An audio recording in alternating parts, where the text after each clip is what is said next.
brothers and sisters. Welcome to our Torah portion, week 13. We're in the book of Exodus. We're in Torah portion Shemoth, which is means names. But man, there's so much more than just names in this Torah portion. I gotta tell you, I'm really excited to be in the book of Exodus. Just in the last few weeks, I've really starting to understand the parallels in what happened in the days of Exodus and what's going to happen in the future. And a lot of you already know that because we see things like the plagues in Egypt and the plagues in Revelation, and they kind of really tie in together really closely. And honestly, just recently, the Song of Moses was put in front of me, praise to YHWH, and I believe he's starting to give us understanding of what that song really means, and it's becoming our anthem. I can't say our. I don't know how you guys feel about it, but it's starting to become the anthem of this channel, and really of just everything. It tells so much of the future. Which, by the way, we're going to listen to it. I'm sure some of you probably already heard it before. I posted it on Saturday during Shabbat, and we played it during the Friday night live stream. But so much prophetic implications, so many prophetic implications. And so, any case, a lot of parallels with ancient Egypt and modern-day Egypt, which I do believe that America is modern-day Egypt, just like the children of Israel were in the world power that was Egypt back in that day. So are we in today's world, the military power, the world financial power, and while our form of slavery isn't exactly like their slavery, it's completely different. There's a lot of mental slavery, a lot of mental prisons, but at the same time, also, we'll talk about it a little bit later, but a lot of parallels as far as, kind of the attack on the children of Israel, but in just different ways. So we'll talk about it a little bit later when we get into it, but I say all that to say this. I'm really excited to be in Exodus, and tonight's going to be actually a pretty long Torah portion, probably the longest one. Reason being is, just like we found in Genesis, it's we kind of get the need to know information, and a lot of there's a lot of gaps in time, and just sometimes in certain situations, not a lot of details were given, and that's exactly the case here with Exodus, the early days of Moses, the time between the death of Joseph and then going into slavery, bondage. We don't really get all the answers of how that actually happened, because it's hard to imagine that one day they're renowned and everybody loves them, and then the very next day, just like that, they're in slavery and bondage. It was actually, as we'll find out tonight through a lot of what's written in Jasher, a lot of explains how that was just done over a process of time. And just like here in America, a lot of things have changed over the course of a couple hundred years. Pretty much everything's changed. Society, the way people act, the way people talk, think, doctrines, everything's changed. Everything was done with precision and on purpose. And so just a lot of parallels. But in any case, this is going to be a longer one. We've got a ton to read. Jasher is just filled with information we just don't get in the canon. And, like I've said before, I thank you for joining me here with this Torah portion. And any previous ones that you might have seen. I don't claim to be a know-it-all Torah teacher. I'm new to Torah myself, and I've been called to study it. And basically, I invite you to study it with me. And I think it's something that we can grow together and get to fellowship at the same time doing so. So the whole concept of what we're doing here is reading the Torah portions, obviously stopping and talking about certain things when feel led to, but also comparing against Jasher and Jubilees, which fills a lot of holes. Jubilees kind of is very brief on this as well. It kind of follows the canon, but Jasher is just loaded with stuff here. So some of the stuff is going to be some interesting things that you've probably never heard before. Some of you that have read Jasher, this will be a good refresher. Some of you that haven't, you're in for some really awesome stories that really make a lot of sense. There's some wild things that go on where you're just like, wow, okay. But a lot of questions answered, in my opinion, and I'm at the point where I honestly want to know everything about scriptures.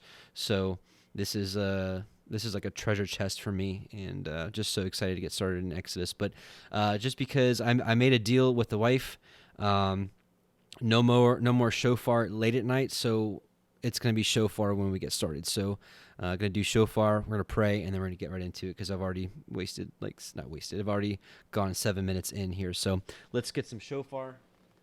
Shofar, so good, and let's get this Torah portion started.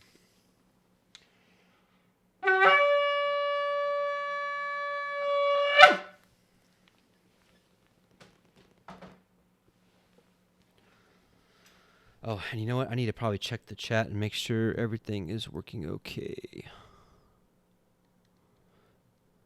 I don't see anybody complaining, so I think we're good.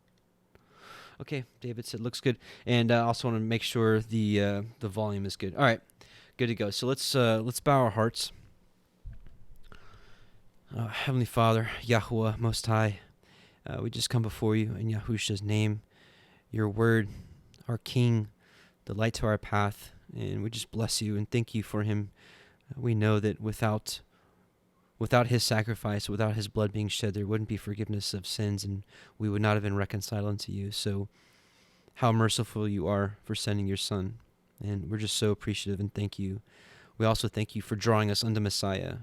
We also thank you for opening our eyes and ears to your Torah, to know that it has not been nailed to the cross, and that it is goodness, and it's sweeter than honey. It's more to be desired than gold. It makes wise the simple. So we just praise you, Abba, because you gave us the understanding to even acknowledge it, to acknowledge things like your Shabbat, your commandments. They're holy, they're precious, they're set apart. Abba, open our eyes and ears to the scriptures tonight as we just want to just glean every bit we can of your word. Because as we're finding out, your word is more near and dear to us than fine food. We love you. We send many hallelujahs to you in Yahushua's name. Amen and amen. And all the people said, amen. That's right. Yah is our bread. Jasher, Yashar means upright. That's right. That's right. Okay, let's get into it because we've got a lot to read tonight. I wouldn't be surprised if this is straight up 2.5, 3 hours. Give me just a moment. I'm going to get I didn't have Jasher set up. So what I'm going to do, I did the best I could to kind of read parts of Exodus and then jump into Jasher to keep it all in a chronological time frame. So, okay, that's that. All right, here we go. And we will be reading from the CEPHER version. It is this channel's preferred scriptures. There's a lot of good ones out there. The Hallelujah scriptures, the TS 2009, it's called The Scriptures, the ISR. I love the Septuagint, of course, but I really like the CEPHER, and you can read it for free, at least the 66-book canon version on eSword. If you'd like to get a physical copy, it also has the removed books, like what we're reading tonight, Jasher and Jubilees and Esdras, some of the other Dead Sea Scrolls stuff. So that is a version we're reading from tonight. And unfortunately, I don't have Jasher yet from the CEPHER up on here, so we'll just be reading the version from sacred text. So here we go. All right, we're going to read Exodus chapter 1, verse 1 through 7, and then stop, and then we're going to jump over. So, Exodus 1:1. Now, these are the names of the children of Yisrael, which came into Mitzrayim, it's Egypt. Every man in his household came with Yaakov, that's Jacob, Reuben, Shimeon, Levi, Yehuda, that's Judah, Issachar, Zebulun, Benjamin, Dan, Naphtali, Gad, Asher. And all the souls that came out of the loins of Yaakov were 70 souls, for Yosef was in Mitzrayim already. And Yosef died, and all his brethren, and all that generation.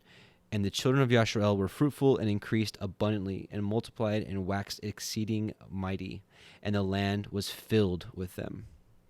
So, we're going to stop and read because there's some stuff that we don't get to hear about Joseph, and kind of a changing of the guard with a new Pharaoh. So we're going to read all of Jasher 58, and then we're going to move back into Exodus. So Jasher chapter 58.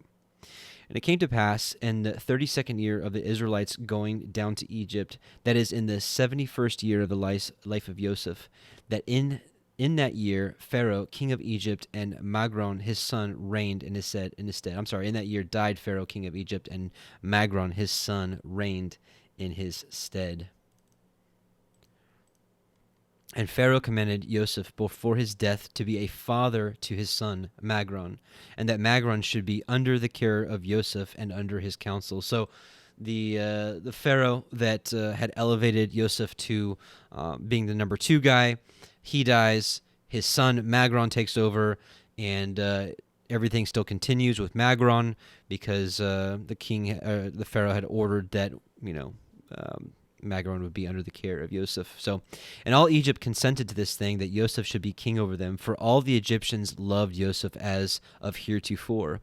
Only Magron, the son of Pharaoh, sat upon his father's throne, and he became king in those days in his father's stead. Magron was 41 years old when he began to reign, and 40 years he reigned in Egypt, and all Egypt called his name Pharaoh, after the name of his father, as it was their custom to do in Egypt to every king that reigned over them. And it came to pass, when Pharaoh reigned in his father's stead, he placed the laws of Egypt and all the affairs of government in the hand of Joseph, as his father had commanded him. And Joseph became king over Egypt, for he superintended over all Egypt, and all Egypt was under his care and under his counsel, for all Egypt inclined to Joseph after the death of Pharaoh, and they loved him exceedingly to reign over them. But there were some people amongst them who did not like him, saying, "No stranger shall reign over us." Still, the whole government of Egypt devolved in those days upon Joseph after the death of Pharaoh, he being the regulator, doing as he liked throughout the land without anyone interfering. And all Egypt was under the care of Joseph, and Joseph made war with all his surrounding enemies, and he subdued them. Also, all the land of all the Philistines unto the borders of Canaan did Joseph subdue, and they were all under his power, and they gave a yearly tax unto Joseph. And Pharaoh, king of Egypt, sat upon his throne in his father's stead, but he was under the control and counsel of Joseph, as he was at first under the control of his father.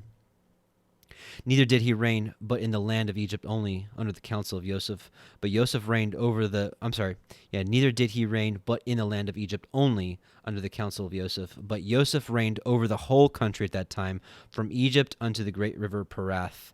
This is the Euphrates, so this is from Egypt all the way to the great river Euphrates, which is kind of roughly the inheritance of Abraham in Genesis 15. Actually, it's a little bit bigger, but. And Joseph was successful in all his ways, and Yahweh was with him. And Yahweh gave Joseph additional wisdom and honor and glory and love towards him in the hearts of the Egyptians and throughout the land. And Joseph reigned over the whole country 40 years. And all the countries of the Philistines and Canaan and Zidon and on the other side of Jordan brought presents unto Joseph all his days. And the whole country was in the hand of Joseph. And they brought unto him a yearly tribute as it was regulated. For Joseph had fought against all his surrounding enemies and subdued them. And the whole country was in the hand of Joseph. And Joseph sat securely upon his throne in Egypt. Joseph definitely sounds like David, just subduing everyone around him. And then he passed the baton on to Solomon, and Solomon was just, in peace because he subdued everybody, And it also sounds like what it's going to be like with Messiah when Yahusha comes and we reign and rule and reign from New Jerusalem, and everyone's going to come pay tribute, or else. That's what the scriptures state. Verse 13, and also all his brethren, the sons of Yaakov, dwelt securely in the land all the days of Joseph, and they were fruitful and multiplied exceedingly in the land, and they served Yahweh all their days, as their father Yaakov had commanded them. And it came to pass, at the end of many days and years, when the children of Esau were dwelling quietly in their land with Bela their king, that the children of Esau were fruitful and multiplied in the land. And they resolved to go fight with the sons of Yaakov and all Egypt, and to deliver their brother Zepho, the son of Eliphaz, and his men, for they were yet those days slave to Joseph. And the children of Esau sent unto all the children of the east, and they made peace with them. And all the children of the east came unto them to go with the children of Esau to Egypt to battle. And there came also unto them of the people of Angeas, king of Dinhaba, and they also sent unto the children of Ishmael, and they also came unto them. And all this people assembled and came into Seir to assist the children of Esau in their battle, and this camp was very large and heavy with people, numerous as the sand of the sea, about 800,000 men, infantry and cavalry, and all these troops went down to Egypt to fight with the sons of Yaakov, and they encamped by Ramses. And Joseph went forth with his brethren, with the mighty men of Egypt, about 600 men, and they fought with them in the land of Ramses. And the sons of Yaakov at that time again fought with the children of Esau in the 50th year of the sons of Yaakov going down to Egypt. That is the 30th year of the reign of Bela over the children of Esau and Seir. See, and this is, this is why I just love reading this stuff. There's so much more. This is why I love reading this stuff, because it's like we don't get this information in the canon. And like the scriptures say in 2 Esdras, that these scriptures were kept in secret for the wise to search them out. So as we know, Proverbs 25:2 says it's the glory of Yah to conceal a matter, and it's the honor of kings to search them out. And praise be to Yahusha, who is going to be making us kings and priests. So we're like practicing, right? And Yahweh gave all the mighty men of Esau and the children of the east into the hand of Joseph and his brethren. And the people of the children of Esau and the children of the east were smitten before Joseph. And all the people of Esau and the children of the east that were slain fell before the sons of Yaakov, about 200,000 men. See, it's like, it's just so amazing. This is why I really wanted to read all this stuff that we're getting ready to read, because it's like, how do they go from, having the power of Avraham and his 317 or 318 men, they go kill 5 kings and all their armies with just 318 men. Levi and Simeon going into an entire town and kill them all. These are powerful men through the hand of Yahweh. How did they go from this to being able to be, slaves? Like, what happened? Why didn't they just rise up? And so we're going to get those questions answered. And their king Bela, the son of Beor, fell with them in battle. And when the children of Esau saw that their king had fallen in battle and was dead, their hands became weak in the combat. And Joseph and his brethren and all Egypt were still smiting the people of the house of Esau, and all Esau's people were afraid of the sons of Jacob and fled from before them. And Joseph and his brethren and all Egypt pursued them a day's journey, and they slew yet from them about 300 men, continuing to smite them in the road, and they afterward turned back from them. And Joseph and all his brethren returned to Egypt. Not one man was missing from them, but of the Egyptians there fell 12 men. That's amazing. Amazing. And when Joseph returned to Egypt, he ordered Zepho and his men to be additionally bound, and they bound them in irons, and they increased their grief. And all the people of the children of Esau and the children of the east returned in shame, each into his city, for all the mighty men that were with them had fallen in battle. And when the children of Esau saw that their king had died in battle, they hastened and took a man from the people of the children of the east. His name was Jobab, the son of Zerach. Yes, this is the same Job that we read from in the book of Job. From the land of Botzrah, and they caused him to reign over them instead of Bela their king. And Jobab sat upon the throne of Bela as king in his stead, and Jobab reigned in Edom over all the children of Esau 10 years. And the children of Esau went no more to fight with the sons of Jacob from that day forward, for the sons of Esau knew the valor of the sons of Jacob, and they were greatly afraid of them. But from that day forward, the children of Esau hated the sons of Jacob, and the hatred and the enmity were very strong between them all the days unto this day. And it came to pass after this, at the end of 10 years, Jobab, the son of Zerach from Botzrah, died, and the children of Esau took a man whose name was Chusam from the land of Teman, and they made him king over them instead of Jobab. And Chusam reigned in Edom over all the children of Esau for 20 years. And Joseph, king of Egypt, and his brethren, and all the children of Israel dwelt securely in Egypt in those days, together with all the children of Joseph and his brethren, having no hindrance or evil accident. And the land of Egypt was at that time at rest from war in the days of Joseph and his brethren. So, the reason I wanted to read that, we could have skipped that, and I'm going to be skipping some chapters just because there's so much to read. I wanted to read that because these wars that are happening right now are kind of the precursors of how Egypt starts to kind of introduce slavery to Israel, which we'll find out here in a second.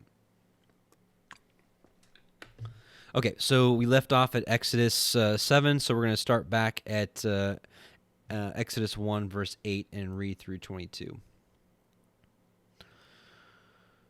Exodus 1:8. So here, it's talking about how the children of Yashua were fruitful and increased and multiplied, and then all of a sudden, now there rose up a new king over Mitzrayim, which knew not Joseph, and he said unto his people, Behold, the people of the children of Yashua are more and mightier than we.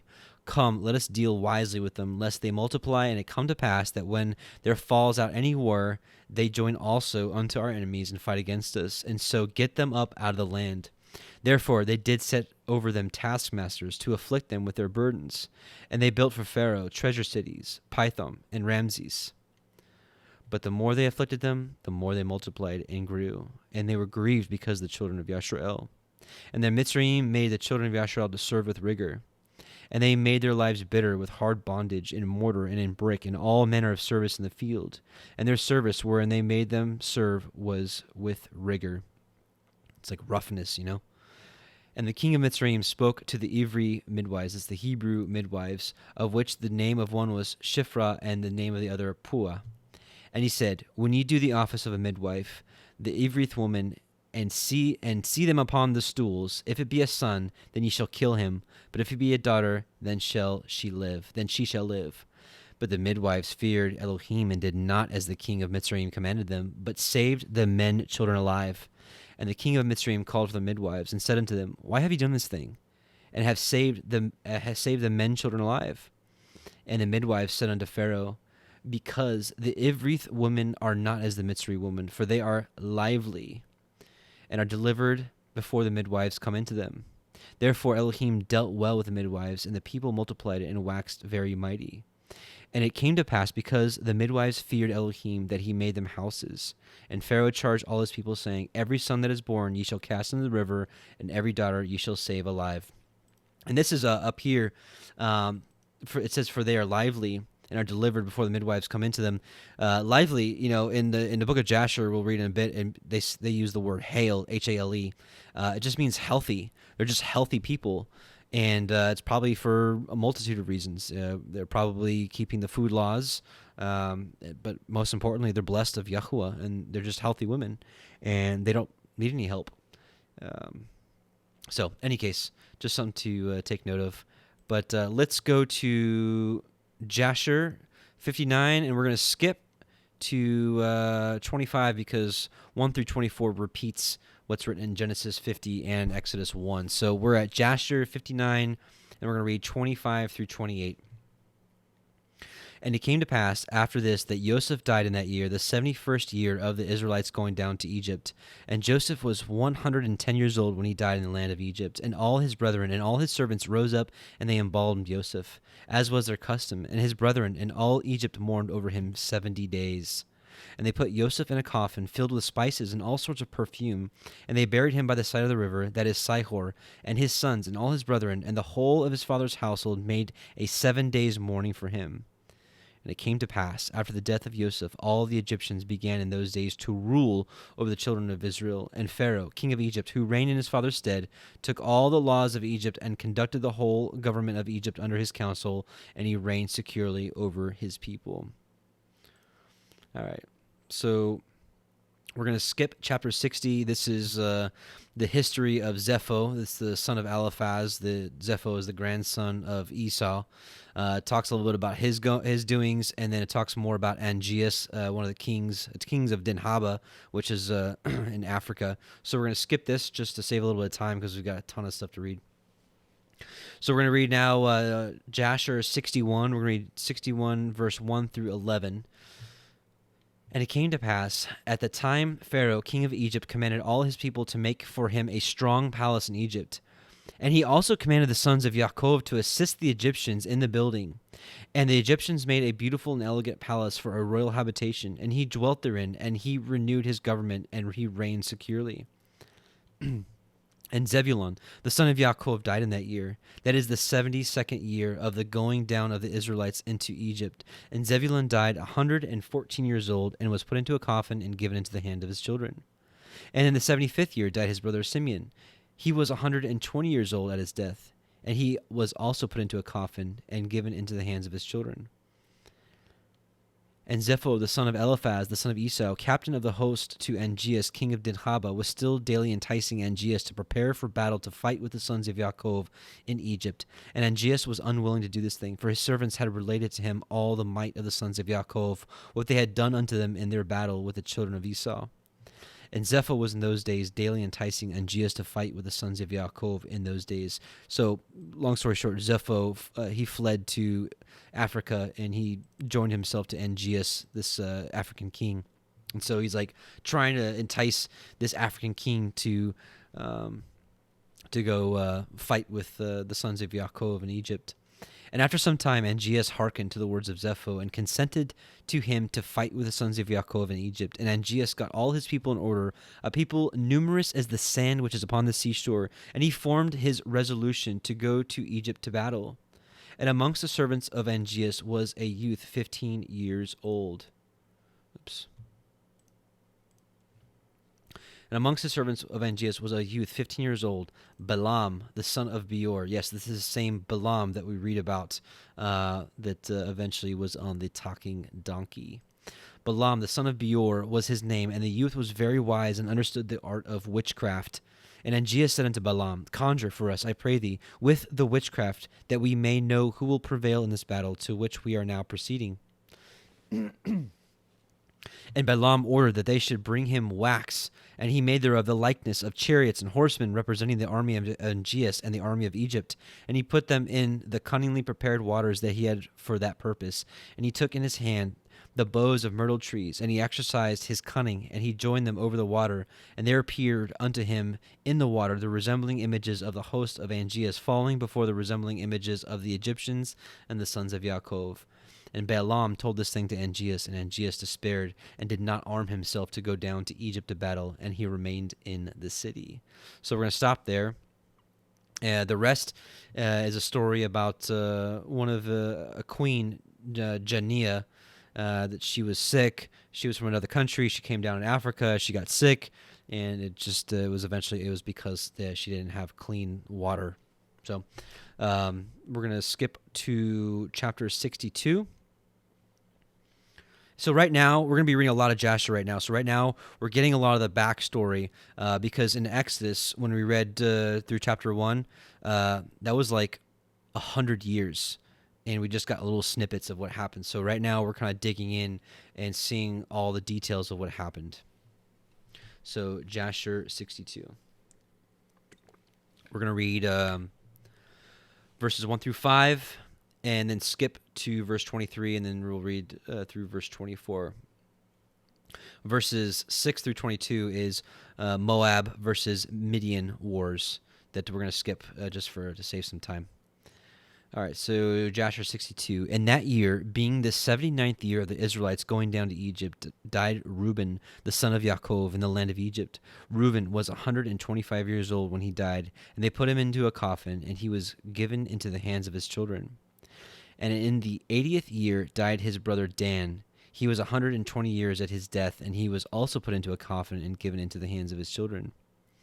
And in that year died Cushan, king of Edom, and after him reigned Hadad, the son of Bedad, for 35 years. And in the 81st year died Issachar, the son of Yaakov, in Egypt. And Issachar was 122 years old at his death, and he was put into a coffin in Egypt and given into the hands of his children.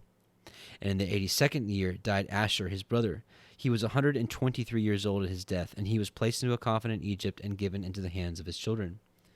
And in the 83rd year died Gad. He was 125 years old at his death, and he was put into a coffin in Egypt and given into the hands of his children. So again, we're going to skip now down to verse 23, and we'll read 23 through 24. And it came to pass at that time that Yehuda, the son of Yaakov, died in Egypt in the 86th year of Yaakov's going down to Egypt. And Yehuda was 129 years old at his death, and they embalmed him and put him into a coffin, and he was given into the hands of his children. And in the 89th year died Naphtali. He was 132 years old, and he was put into a coffin and given into the hands of his children. So, all right, we'll go to chapter 63. We're going to read verses 1 through 9.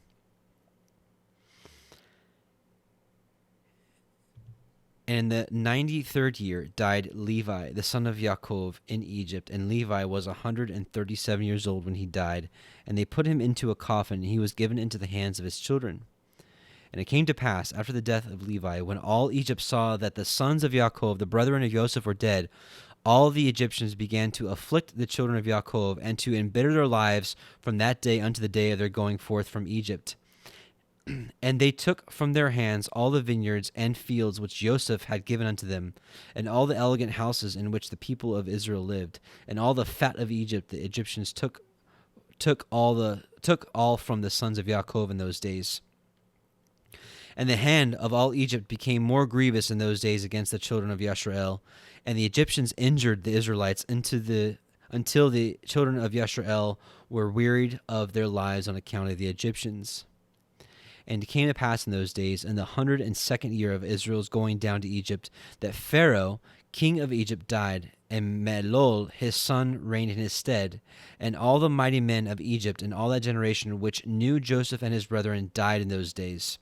So I'm gonna stop here. Just like we see in the canon, you can just read the book of the Kings, and you can just see how, it just takes one generation sometimes for everything to change, like literally everything to change, and that's what's happened here. You actually had two pharaohs die, and all the men that had really known the 12 brothers of Yisrael, they all died, and so it was their children, and they didn't know, and so they're just like, you're foreigners, and we don't really care about you. But it says they took away like their nice houses and vineyards, and you think about what the enemy has done in this country over the last, 150 years or so, and how the Federal Reserve has come in, just replaced real wealth with this paper money and all this garbage, and just how they've put a stranglehold on the American people, and just kind of erasing that middle class to where they've got the elites, and then they've got whatever that other class would is. Anyways, it's just like you can just see how it's just calculated. Every move is calculated, and you'll see here, it'll come up in a little bit. It shows those calculated moves for things that happen over time, and eventually they just took back everything. And I kind of see the same thing here in America. Think of the wealth that the early settlers had. They actually had land. They actually had livestock and farms, and that slowly have just been taken away. And I'm sure there's still family farms out there, but now you've got these just mega corporations going up and buying everything. And anyways, so you get the point. You kind of get the point of where I'm going with this. We don't need to go over all that stuff, but I just wanted to give you an idea of kind of where I'm going with this. So all of them died, right? So verse 5, and another generation rose up in their stead, which had not known the sons of Yaakov, and all the good which they had done unto them, and all their might in Egypt. I mean, think about it. The scriptures, it was passed down, to the children of Yisrael, so that they can know what happened before. They can know what happened in the days of old. And, who knows if Egypt had something like that. So if the parents really didn't, go over all these things, what happened, and told them to their children, these children are just going to grow up and they're not going to care. So that's kind of what happened here. And another generation rose up in their stead, which had not known the sons of Yaakov, and all the good which they had done unto them, and all their might in Egypt.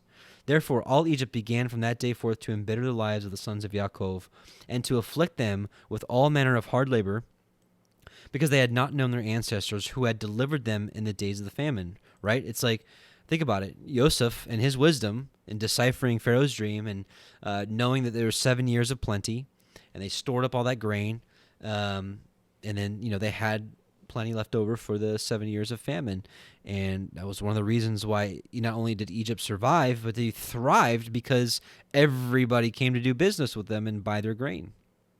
So they forgot all that stuff. Gone. They went from hero to zero. All right, so we're reading till verse 9. Okay, so verse 7. And this was also from YHWH, for the children of Israel to benefit them in their latter days, in order that all the children of Yashrael might know YHWH, their Elohim. And so this is something we have to really understand. It's honestly something that I've really finally come to terms with, is that sometimes Abba puts stuff in our path, and chastens us, tests us and chastens us, and it hurts. It hurts sometimes, but it's for our own good. And he knows that. He made us. He knows what's best for us. He knows if, some of us have to live with, constant pain every day in our life. Maybe it's to keep us humble. Maybe it's, for many reasons. But here, it says right here that this hard labor was for them. And it was all to set up, Moses and Aaron coming in, and the signs and the plagues. And the name of YHWH was spread all over the land. Everybody heard of it. Everybody heard of him and his deeds. And in order to know the signs and mighty wonders which YHWH would do in Egypt on the account of his people Yashrael, in order that the children of Yashrael might fear YHWH Eloheinu of their ancestors, and walk in all his ways, they and their seed after them all the days. Melol, this is the new Pharaoh, was 20 years old when he began to reign, and he reigned 94 years, and all Egypt called his name Pharaoh, after the name of his father, as it was their custom to do to every king who reigned over them in Egypt. Mitzrayim. Okay, so we're going to skip 10 through 35. This is all about Africa versus Kittim. Kittim is like it was like in those days was like the area north of the basically north of the land of Canaan, kind of like ancient Assyria land. But anyway, so the rest of this chapter is about wars between them and Africa. So we're going to skip that. But all this stuff that we're skipping, man, I really would suggest you read it, just because I didn't, if I read everything all the way through, this would have been like a 4-hour night. So, I already get complaints that these are 2 hours is too long. So, no, but seriously, read this stuff when you guys have some time. This is the book of Jasher. I can't get enough of it. I really can't.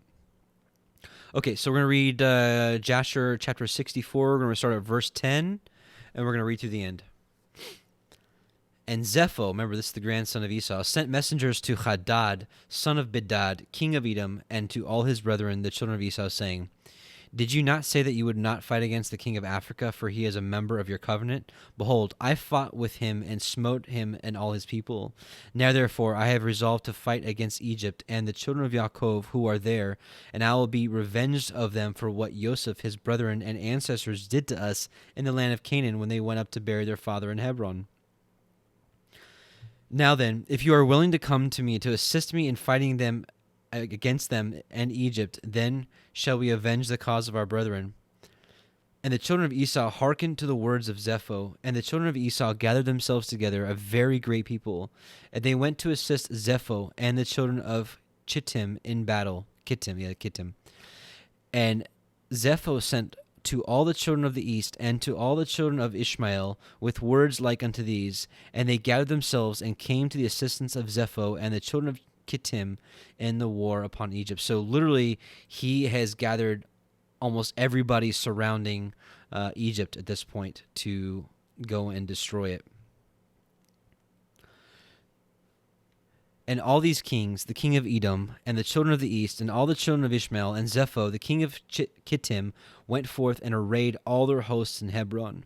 And the camp was very heavy, extending in length a distance of 3 days' journey, a people numerous as the sand upon the seashore, which cannot be counted. And all these kings and their hosts went down and came against all Egypt in battle, and encamped together in the valley of Pathros. And all Egypt heard their report, and they also gathered themselves together, all the people of the land of Egypt, and of all the cities belonging to Egypt, about 300,000 men.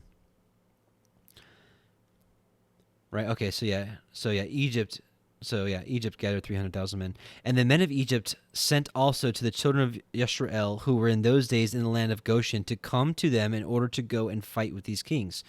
So the Egyptians were like, hey, you're living with us, you need to come help us. And the men of Yashrael assembled, and were about 150 men, and they went into battle to assist the Egyptians. And the men of Yashrael and of Egypt went forth, about 300,000 men and 150 men. And they went towards these kings to battle, and they placed themselves from without the land of Goshen, opposite Pathros. And the Egyptians believed not in Israel to go with them in their camps together for battle. For all the Egyptians said, perchance the children of Yashrael will deliver us into the hand of the children of Esau and Ishmael, for they are their brethren, right? Because they knew that they were related to the Ishmaelites and Esau, the Edomites. And all the Egyptians said unto the children of Yashrael, remain you here together in your stand, and we will go and fight against the children of Esau and Ishmael. And if these kings should prevail over us, then come you all together upon them and assist us. And the children of Israel did so.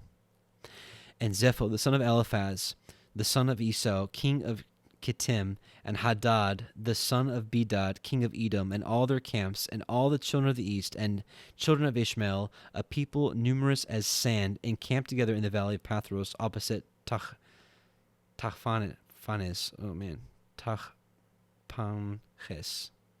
Tachpanches.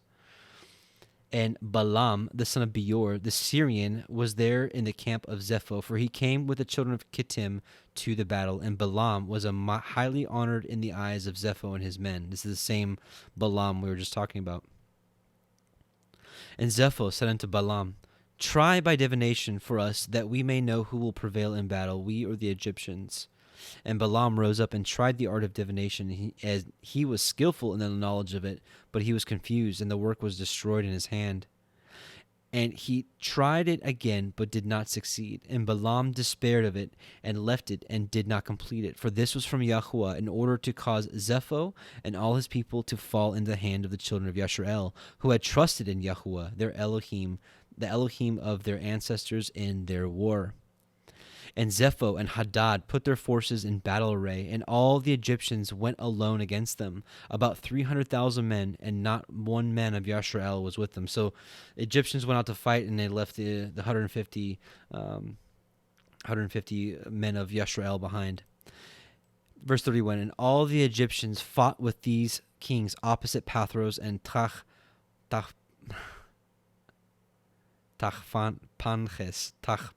sorry. And the battle was severe against the Egyptians, and the kings were stronger than the Egyptians in that battle. About 180 men of Egypt fell on that day, and about 30 men of the forces of the kings and the men of Egypt fled from before the kings. So the children of Esau and Ishmael pursued the Egyptians, continuing to smite them unto the place where the camp of the children of Israel. And all the Egyptians cried unto the children of Yashrael, saying, hasten to us, and assist us, and save us from the hand of Esau, Ishmael, and the children of Kittim. And the 150 men of the children of Yashrael ran from their station to the camps of these kings, and the children of Yashrael cried unto YHWH their Elohim to deliver them. That's key. This is it right here. Hallelujah. And YHWH hearkened to Yashrael, and YHWH gave all the men of the kings into their hand, and the children of Yashrael fought against these kings, and the children of Yashrael smote about 4,000 of the king's men.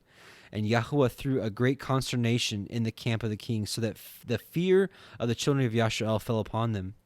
And all the hosts of the kings fled from before the children of Yashrael, and the children of Yashrael pursued them, continuing to smite them unto the borders of the land of Kush. And the children of Yashrael slew of them in the road yet 2,000 men, and of the children of Yashrael not one fell. So here we go. We're just seeing the same thing over and over again. When the children of Yashrael are keeping the commands and trusting in YHWH, they never lose. Never, ever. Not once. There's a scripture from Ecclesiasticus that, I really want to share with you. I can't remember the verse.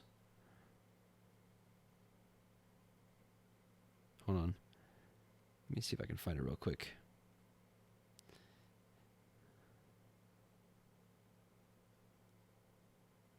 Here we go.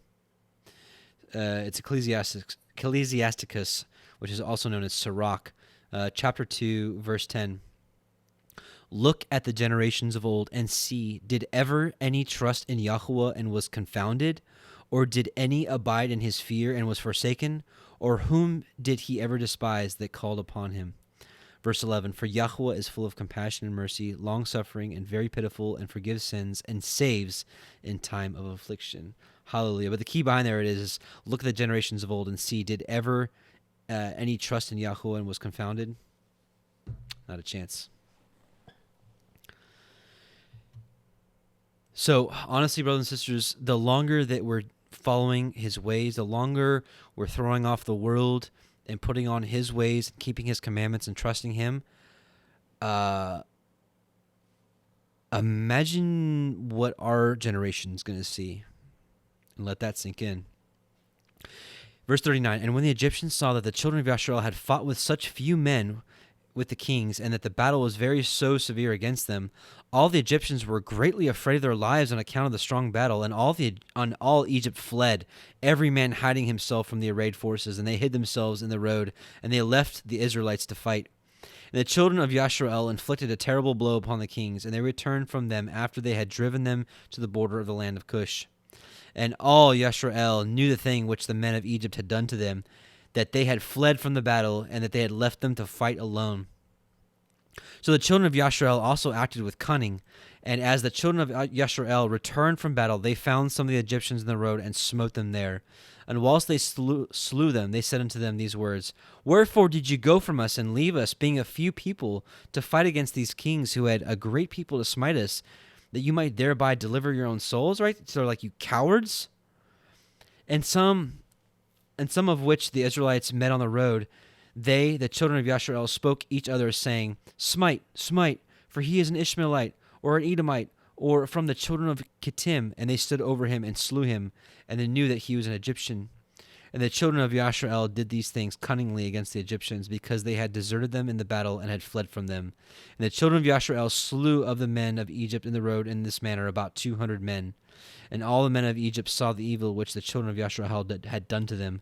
So all Egypt feared greatly of the children of Yasharel, for they had seen their great power, and that not one of them had fallen. So this is where they really started to fear them. Because they saw it for themselves of what they were able to do, and they're like, oh man, we've got to get these people under control. So all the children of Yasharel returned with joy on the road to Goshen, and the rest of Egypt returned each man to his place. Okay, so we're going to read all of 65. I'm just going to check the chat, see if everybody's doing all right.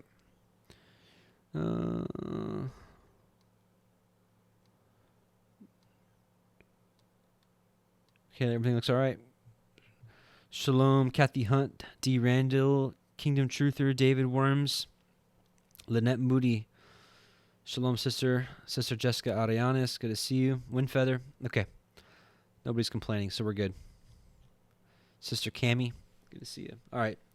Jasher, 65.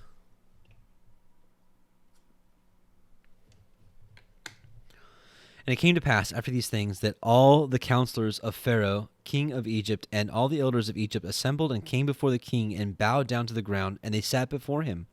And the counselors and elders of Egypt spoke unto the king, saying, behold, the people of the children of Yasharel is greater and mightier than we. Not that there was more numbers, right, but that they are greater and that they're more valiant than them.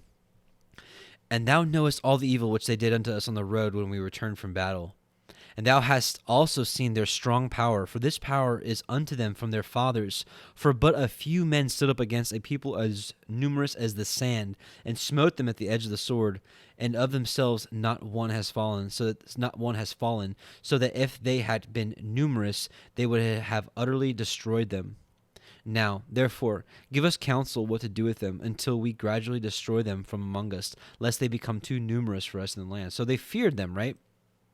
They feared them.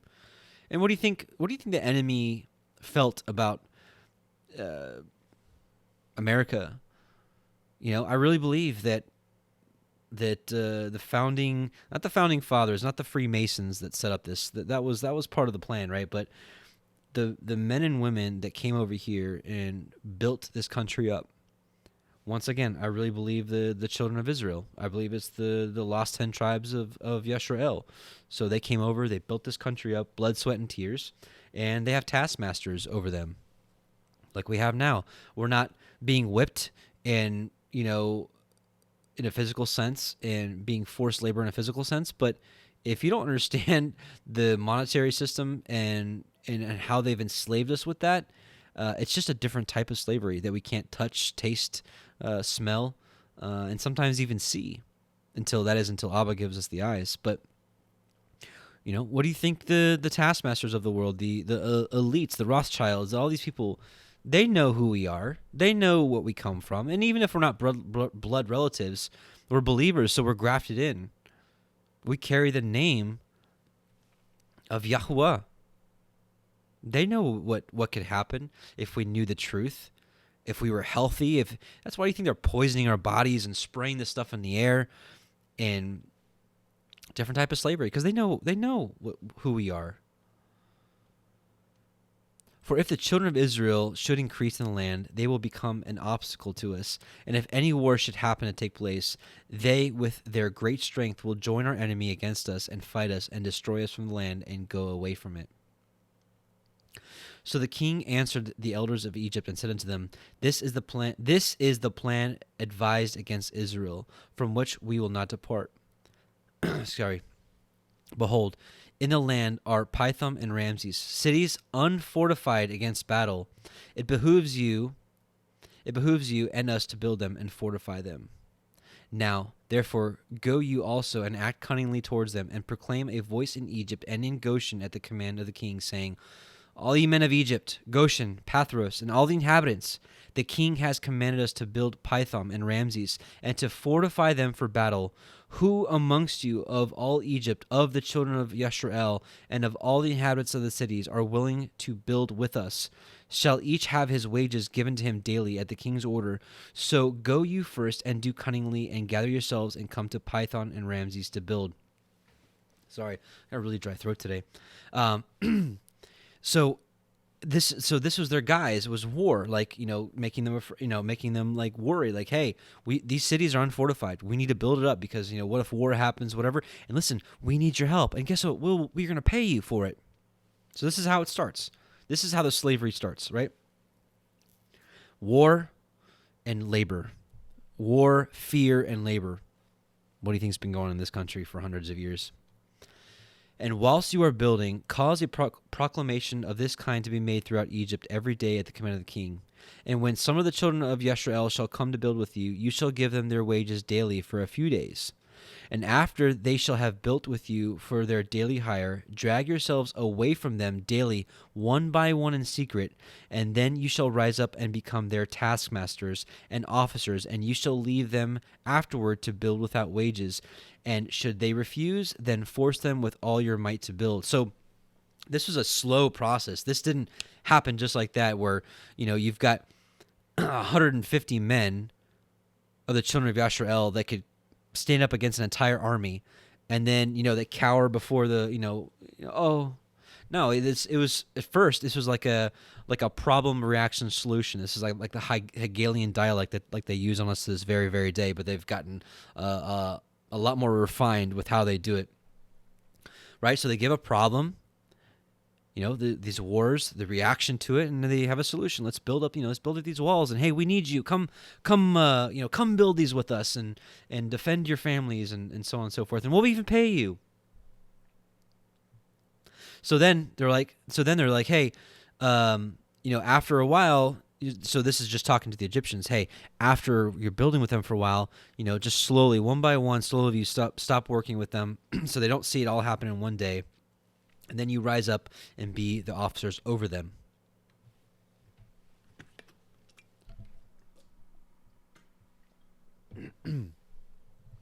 Verse 14, and if you do this, it will be well with us to strengthen our land against the children of Yisrael. For on account of the fatigue of the building and the work, the children of Yisrael will decrease, because you will deprive them from their wives day by day. So their plan was for them to not procreate because of all this hard work. We know that didn't happen, but maybe through this rigor and fatigue and hard work, they just didn't have the will to resist or fight back the Egyptians, wore them down. And all the elders of Egypt heard the counsel of the king, and the counsel seemed good in their eyes, and in the eyes of the servants of Pharaoh, and in the eyes of all Egypt, and they did according to the word of the king. And all the servants went away from the king, and they caused a proclamation to be made in all Egypt, in Tachphanes, and in Goshen, and in all the cities which surrounded Egypt, saying, You have seen what the children of Esau and Ishmael did to us, who came to war against us and wished to destroy us. Right? So this is their problem. The problem is potential war. Now, therefore, the king commanded to fortify the land, to build the cities, Python and Ramses, and to fortify them for battle, if they should again come against us. Whosoever of you from all Egypt and from the children of Yasharel will come to build with us, he shall have his daily wages given by the king, as his command is unto us. And when Egypt and all the children of Yasharel heard all that the servants of Pharaoh had spoken, there came from the Egyptians and the children of Yasharel to build with the servants of Pharaoh, Python and Ramses. But none of the children of Levi came with their brethren to build. We'll find out why in just a little bit. And all the servants of Pharaoh and his princes came at first with deceit to build with all Israel as daily hired laborers. And they gave to Israel their daily hire at the beginning.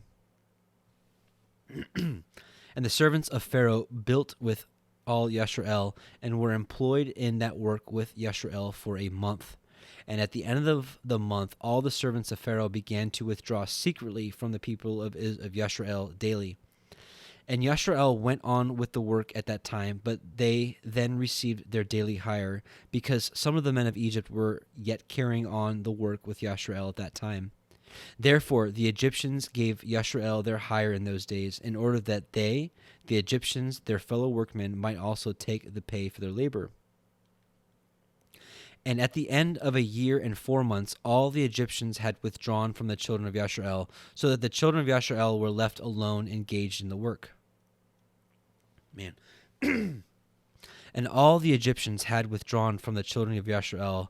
They returned and became oppressors and officers over them, and some of them stood over the children of Yasharel as taskmasters, to receive from them all that they gave them for the pay of their labor. And the Egyptians did in this manner to the children of Yasharel day by day, in order to afflict in their work. And all the children of Yasharel were alone, engaged in the labor, and the Egyptians refrained from giving any pay to the children of Yasharel from that time forward. So it just took time. They slowly did it.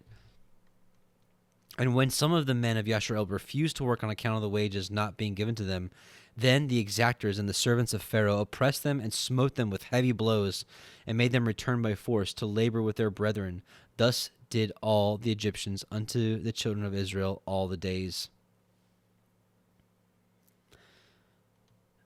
And all the children of Yasharel were greatly afraid of the Egyptians in this manner, and all the children of Yasharel returned and worked alone without pay. So, yeah, it must have been just a combination of the fatigue from building every day, and then over time, just slowly the taskmasters were set over them. So, like I said, this was a planned out thing that took some time.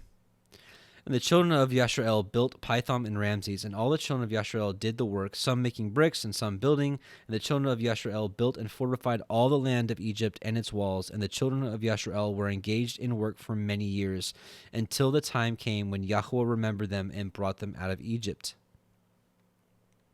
But the children of Levi were not employed in the work with their brethren of Yasharel from the beginning unto the day of their going forth from Egypt. For all the children of Levi knew that the Egyptians had spoken all these words with deceit to the Israelites. Therefore the children of Levi refrained from approaching to the work with their brethren. And all the Egyptians did not direct their attention to make the children of Levi work afterwards, since they had not been with their brethren at the beginning. Therefore the Egyptians left them alone. And the hands of the men of Egypt were directed with continued severity against the children of Yasharel in that work. And the Egyptians made the children of Yasharel work with rigor. And the Egyptians embittered the lives of the children of Yasharel with hard work in mortar and bricks, and also in all manner of the work of the field. And the children of Yasharel called Melol, the king of Egypt, Meror, or it should be... Maror, but yeah, anyway, bitterness, king of Egypt, because in his days the Egyptians had embittered their lives with all manner of work. And all the work wherein the Egyptians made the children of Yasharel labor, they exacted with rigor, in order to afflict the children of Yasharel.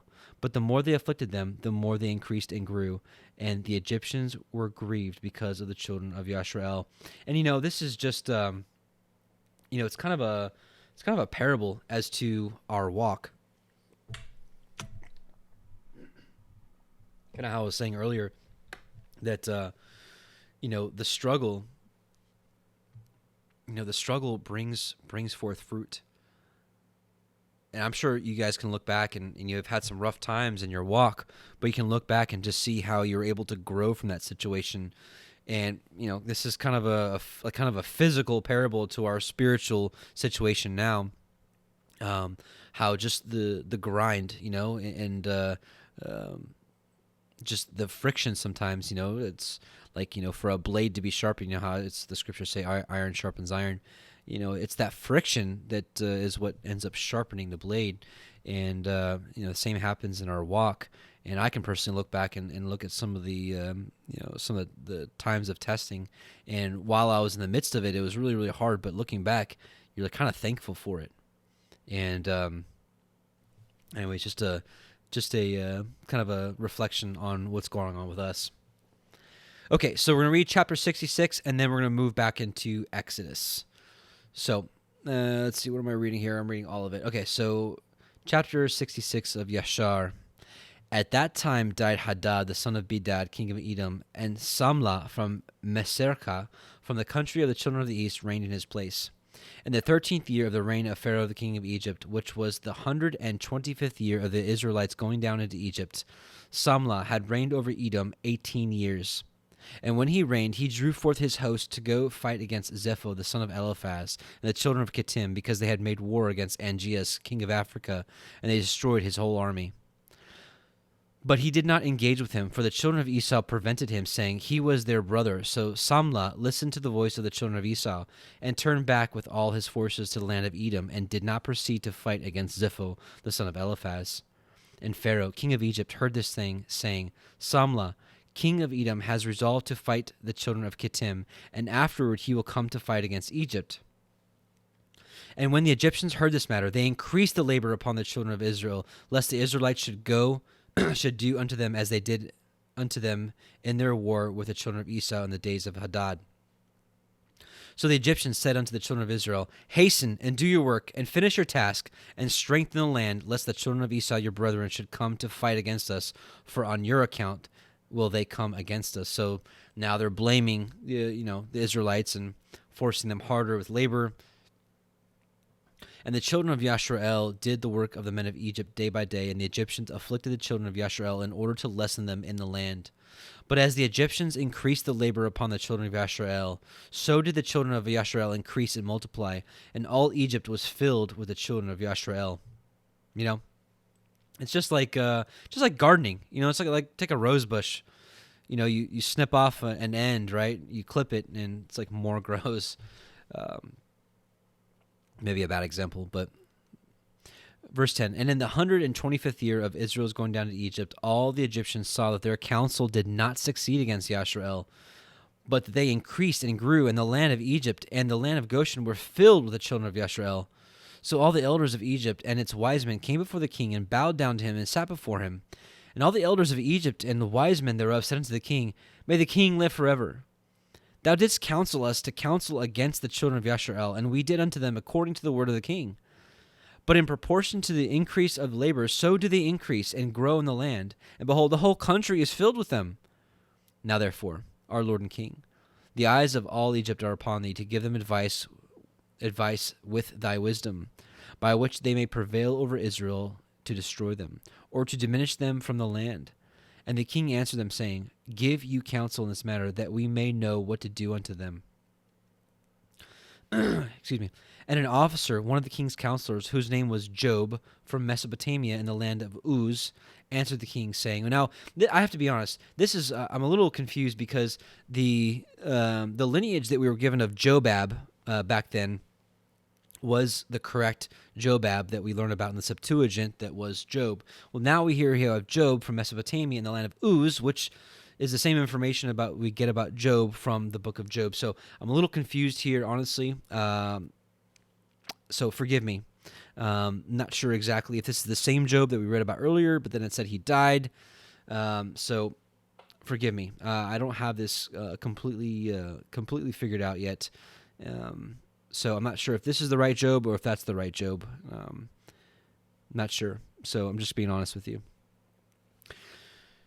And an officer, one of the king's counselors, whose name was Job from Mesopotamia in the land of Uz, answered the king, saying, If it please the king, let him hear the counsel of his servant. And the king said unto him, Speak.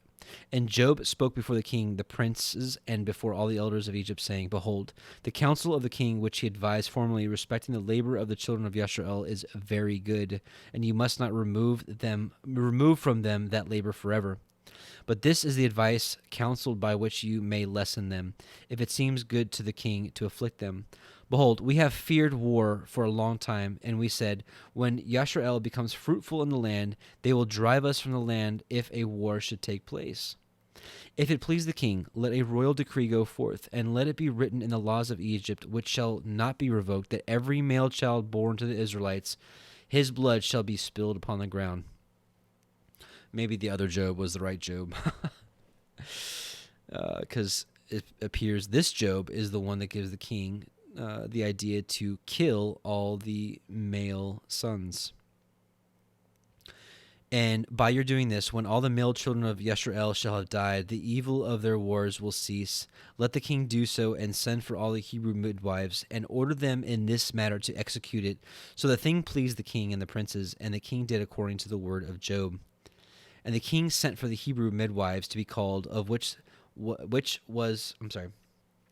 name of one was CEPHER, and the name of the other was Puah. And the midwives came before the king and stood in his presence. And the king said unto them, When ye do the office of a midwife to the Hebrew women, and see them upon the stools, if it be a son, then you should kill him. But if it be a daughter, then shall she live. But if you will not do this thing, then I will burn you up and all your houses with fire. But the midwives feared Elohim, and did not hearken to the king of Egypt, nor to his words. And when the Hebrew women brought forth to the midwives son or daughter, then did the midwife do all that was necessary to the child, and let it live. And thus did the midwives all the days. And this thing was told to the king, and he sent and called for the midwives, and he said to them, Why have you done this thing, and have saved the children alive? And the midwives answered and spoke together before the king, saying, Let not the king think that the Hebrew women are as the Egyptian women, for all the children of Yashrael are hale. Remember that for those of you that were with us from the beginning, in Exodus it says they are lively. In Joshua it says they are hale. Hale just means like healthy. Or actually, we'll just look at it together. Free from defect, disease, or infirmity, sound. Also, retaining exceptional health and vigor. So, healthy. They're healthy. And before the midwives come to them, they are delivered. And as for us, thy handmaids, for many days no Hebrew woman has brought forth upon us, for all the Hebrew women are their own midwives, because they are hale, healthy. And Pharaoh heard their words and believed them in this matter. And the midwives went away from the king, and Elohim dealt well with them, and the people multiplied and waxed exceedingly. Okay, so now we're back to Exodus. We're going to read Exodus chapter 2, verses 1 through 10. Excuse me.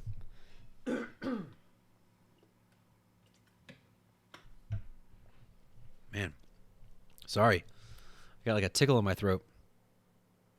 Okay, Exodus 2:1. And there went a man of the house of Levi, and took to be his woman a daughter of Levi. And the woman conceived, and bore a son. And when she saw that he was a goodly child, she hid him 3 months. And when she could no longer hide him, she took for him an ark of bulrushes, and daubed it with slime and with pitch. And the child therein she laid in the reeds by the river's brink. And his sister stood afar off, to wit what would be done of him, right? So to see what would be done, see what would happen to him. And the daughter of Pharaoh came down to wash herself at the river, and her maidens walked along by the river's side. And when she saw the ark among the reeds, she sent her maid to fetch it. And when she had opened it, she saw the child, and behold, the babe wept. And she had compassion on him, and said, This is one of the Ephraim children, one of the Hebrew children. Then said his sister to Pharaoh's daughter, Shall I go and call to you a nurse of the Ephraim woman, that she may nurse the child for you? And Pharaoh's daughter said to her, Go. And the maid went and called the child's mother. And Pharaoh's daughter said unto her, Take this child away and nurse it for me, and I will give you your wages. And the woman took the child and nursed it. And the child grew, and she brought him unto Pharaoh's daughter, and he became her son. And she called his name Moshe, as we know, Moses. And she said, Because I drew him out of the water. So, there's a lot that happens from here to here. So we're going to stop and read about a lot of the lost travels of Moses, because he was well traveled. So let's take a look at the life of Moses. All right. So Book of Jasher, chapter 67.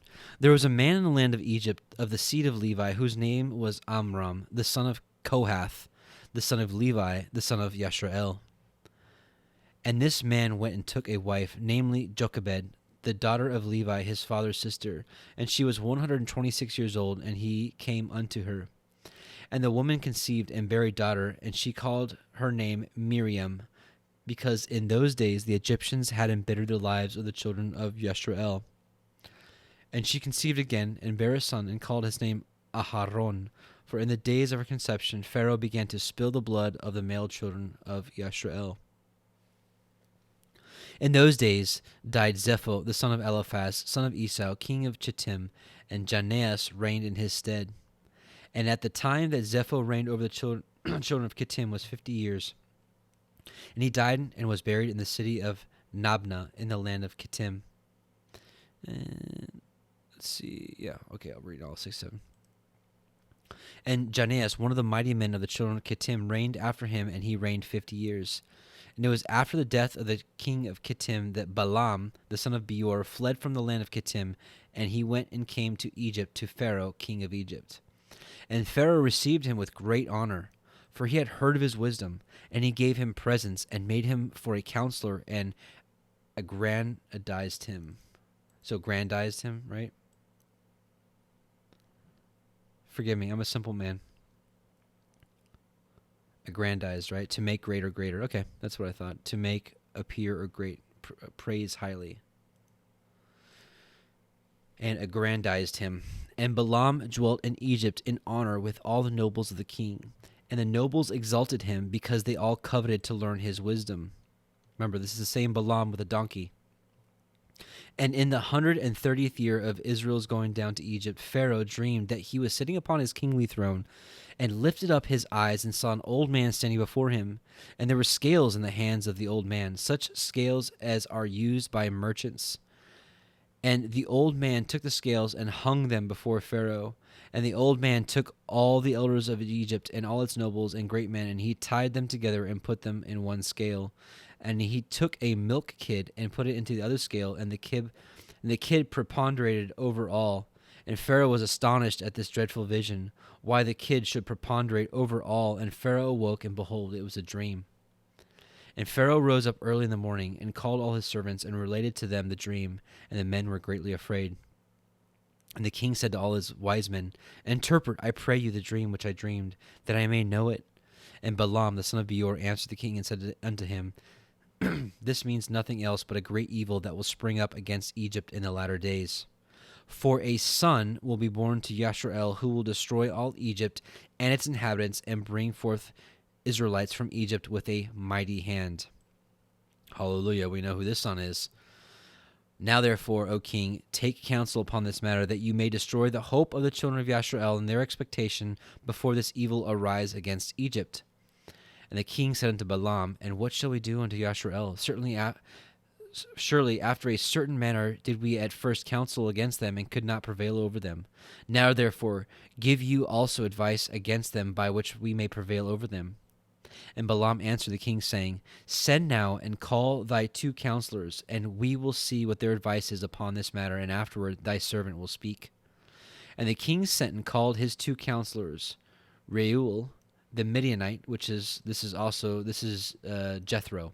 Reuel, his name is also Jethro, so this is the father of Zipporah, the eventual wife of Moses. This is Reuel, Jethro, the eventual father-in-law of Moses.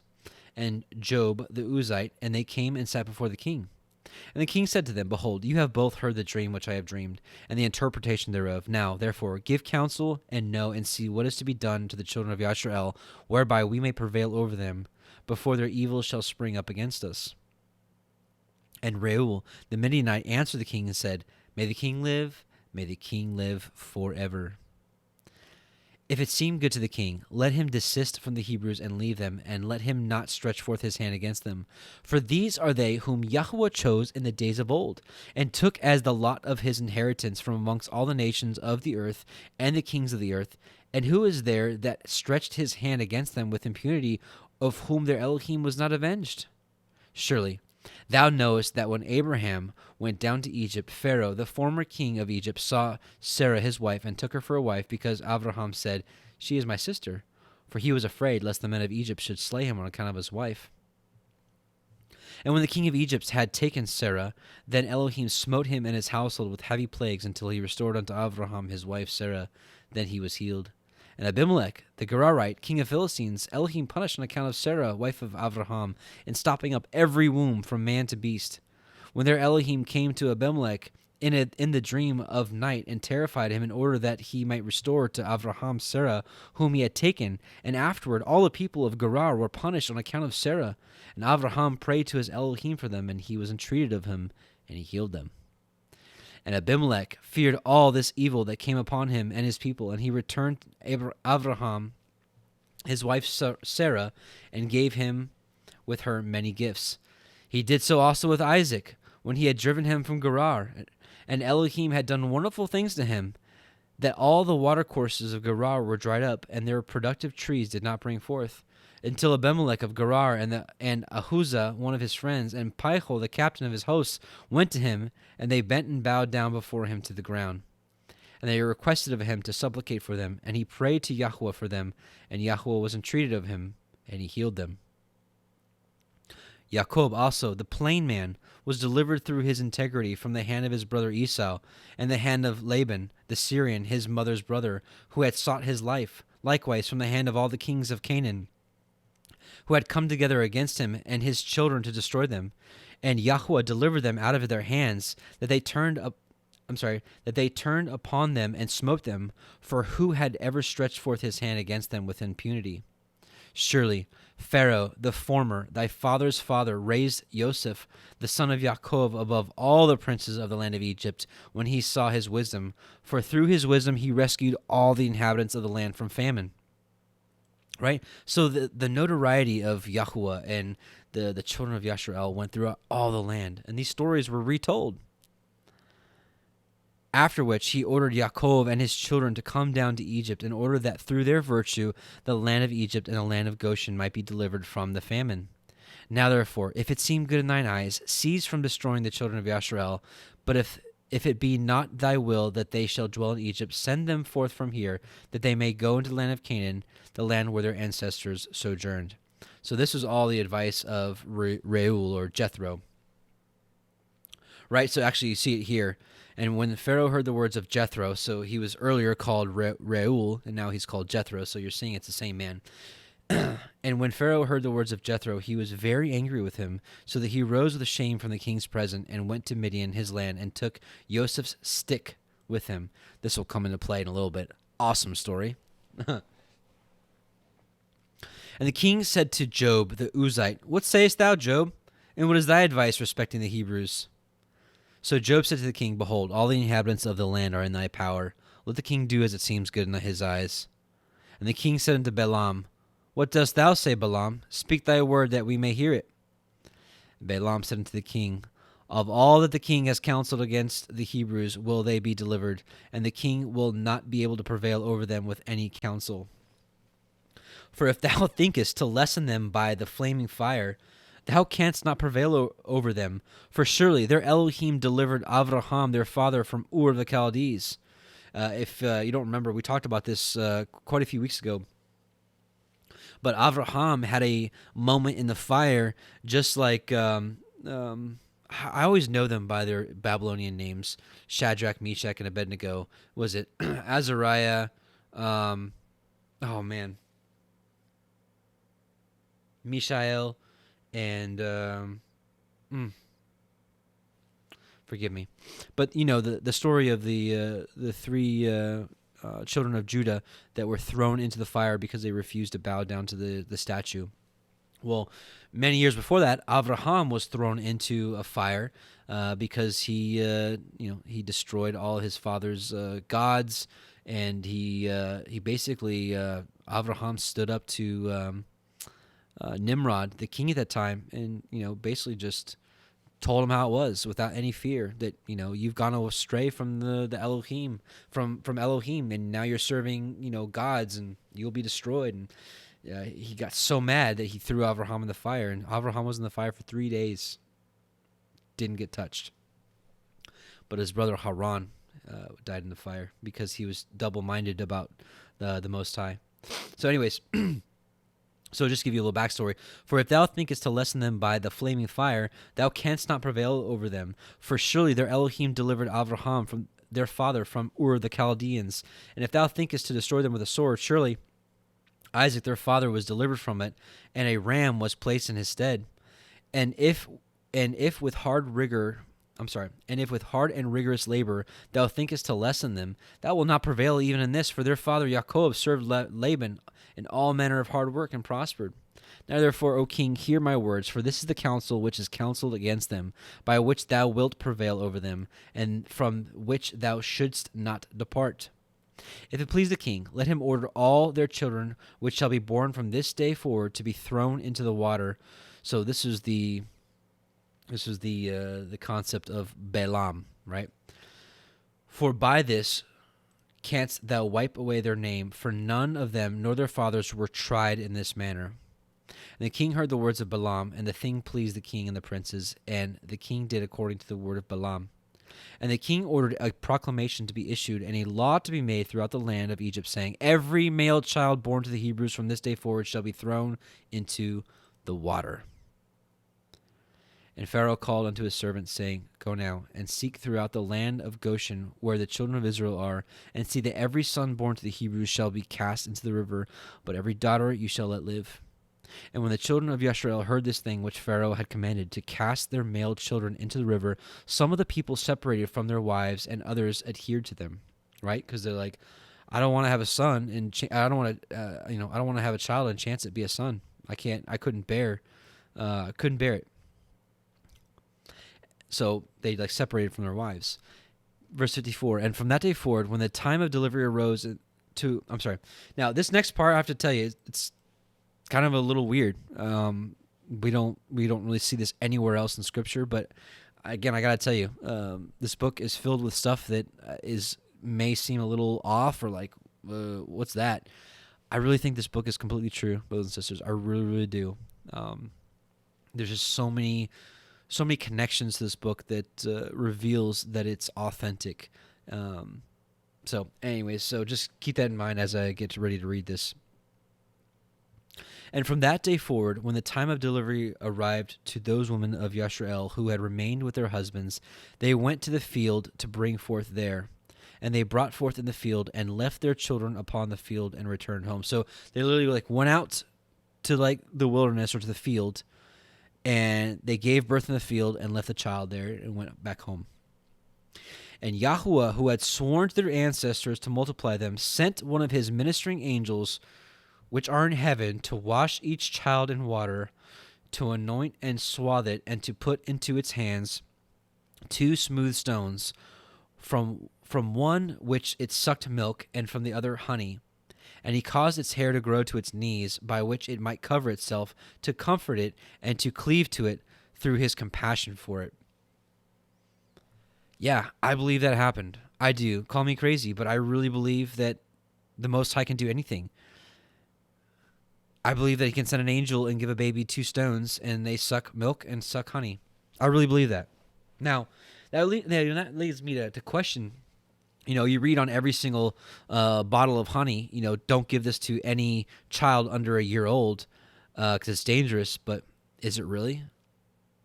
This verse makes me question that. It's just kind of one of those things. Don't give a child under a year old honey. Why is that the case?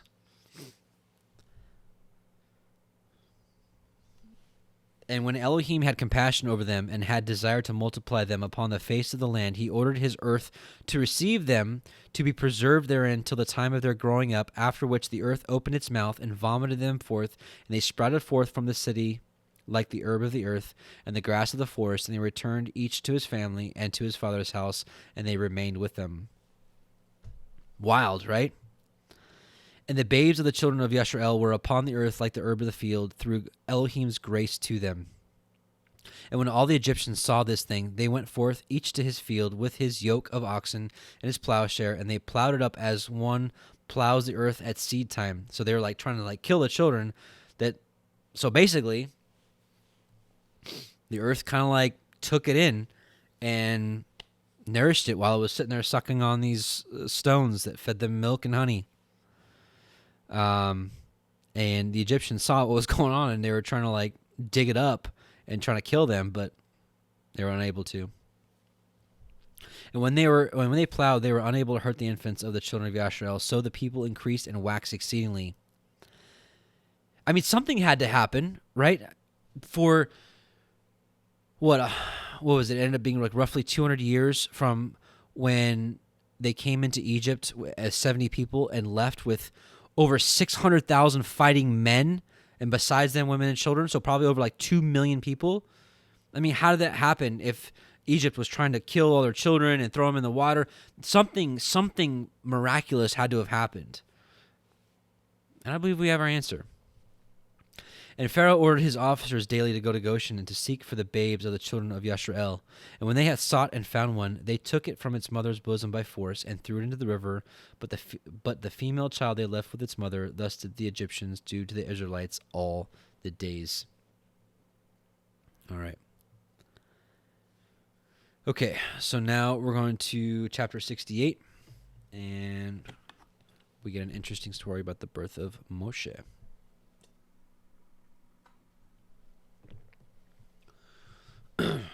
All right, y'all still with me?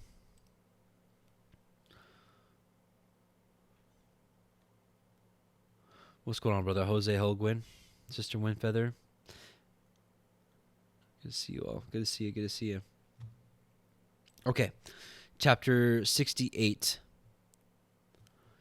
And it was at the time the spirit of Elohim was upon Miriam, the daughter of Amram, the sister of Aharon, and she went forth and prophesied about the house, saying, which, by the way, we find in the book, in the Cana, that she's a prophetess, but we don't really get her prophesying.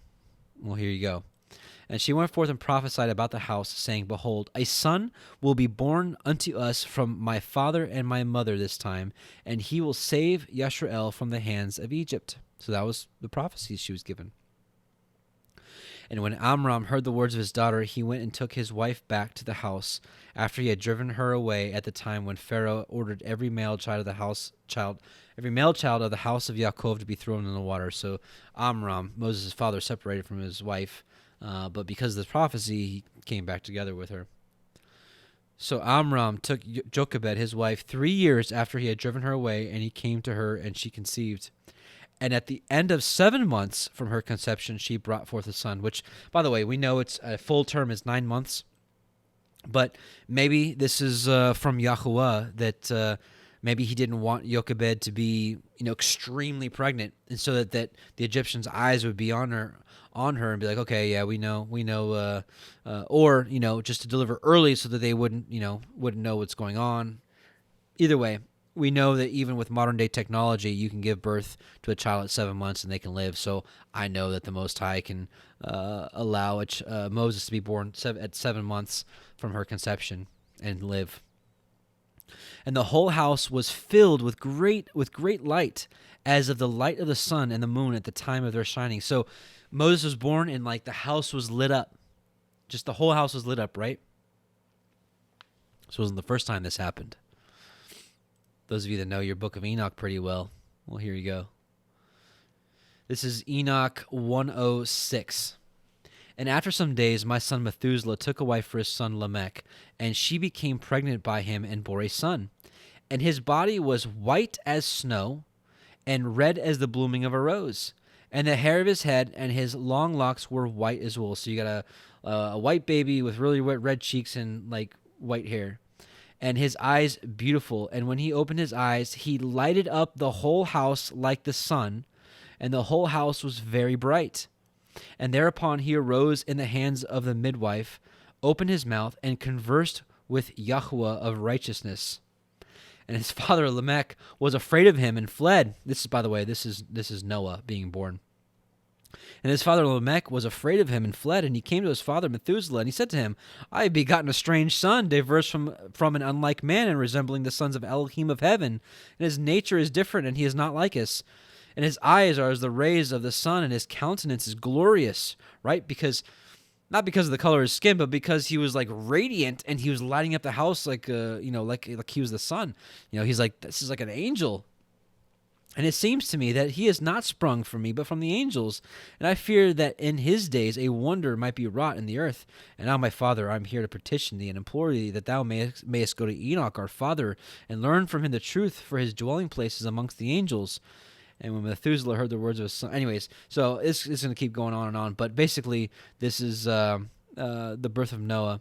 And this is the answer here, verse 10. And now, my father, hear me. Until Lamech, my son, there hath been born a son, the like of whom there is none. And his nature is not like the nature of man. And the color of his body is whiter than snow, and redder than the bloom of a rose. And the hair of his head is whiter than wool. And his eyes are like the rays of the sun. And he opened his eyes, and thereupon lighted upon the whole house. And he arose in the hands of the midwife, and opened his mouth, and blessed YHWH of heaven. Anyways, it later just says that this son is born unto you is Noah, and he is definitely your son, and that YHWH is doing a new thing in the earth. So anyways, Noah came out and shined upon the house. Well, so did Moses. And when the woman saw the child, that it was good and pleasing to the sight, she hid it for 3 months in an inner room.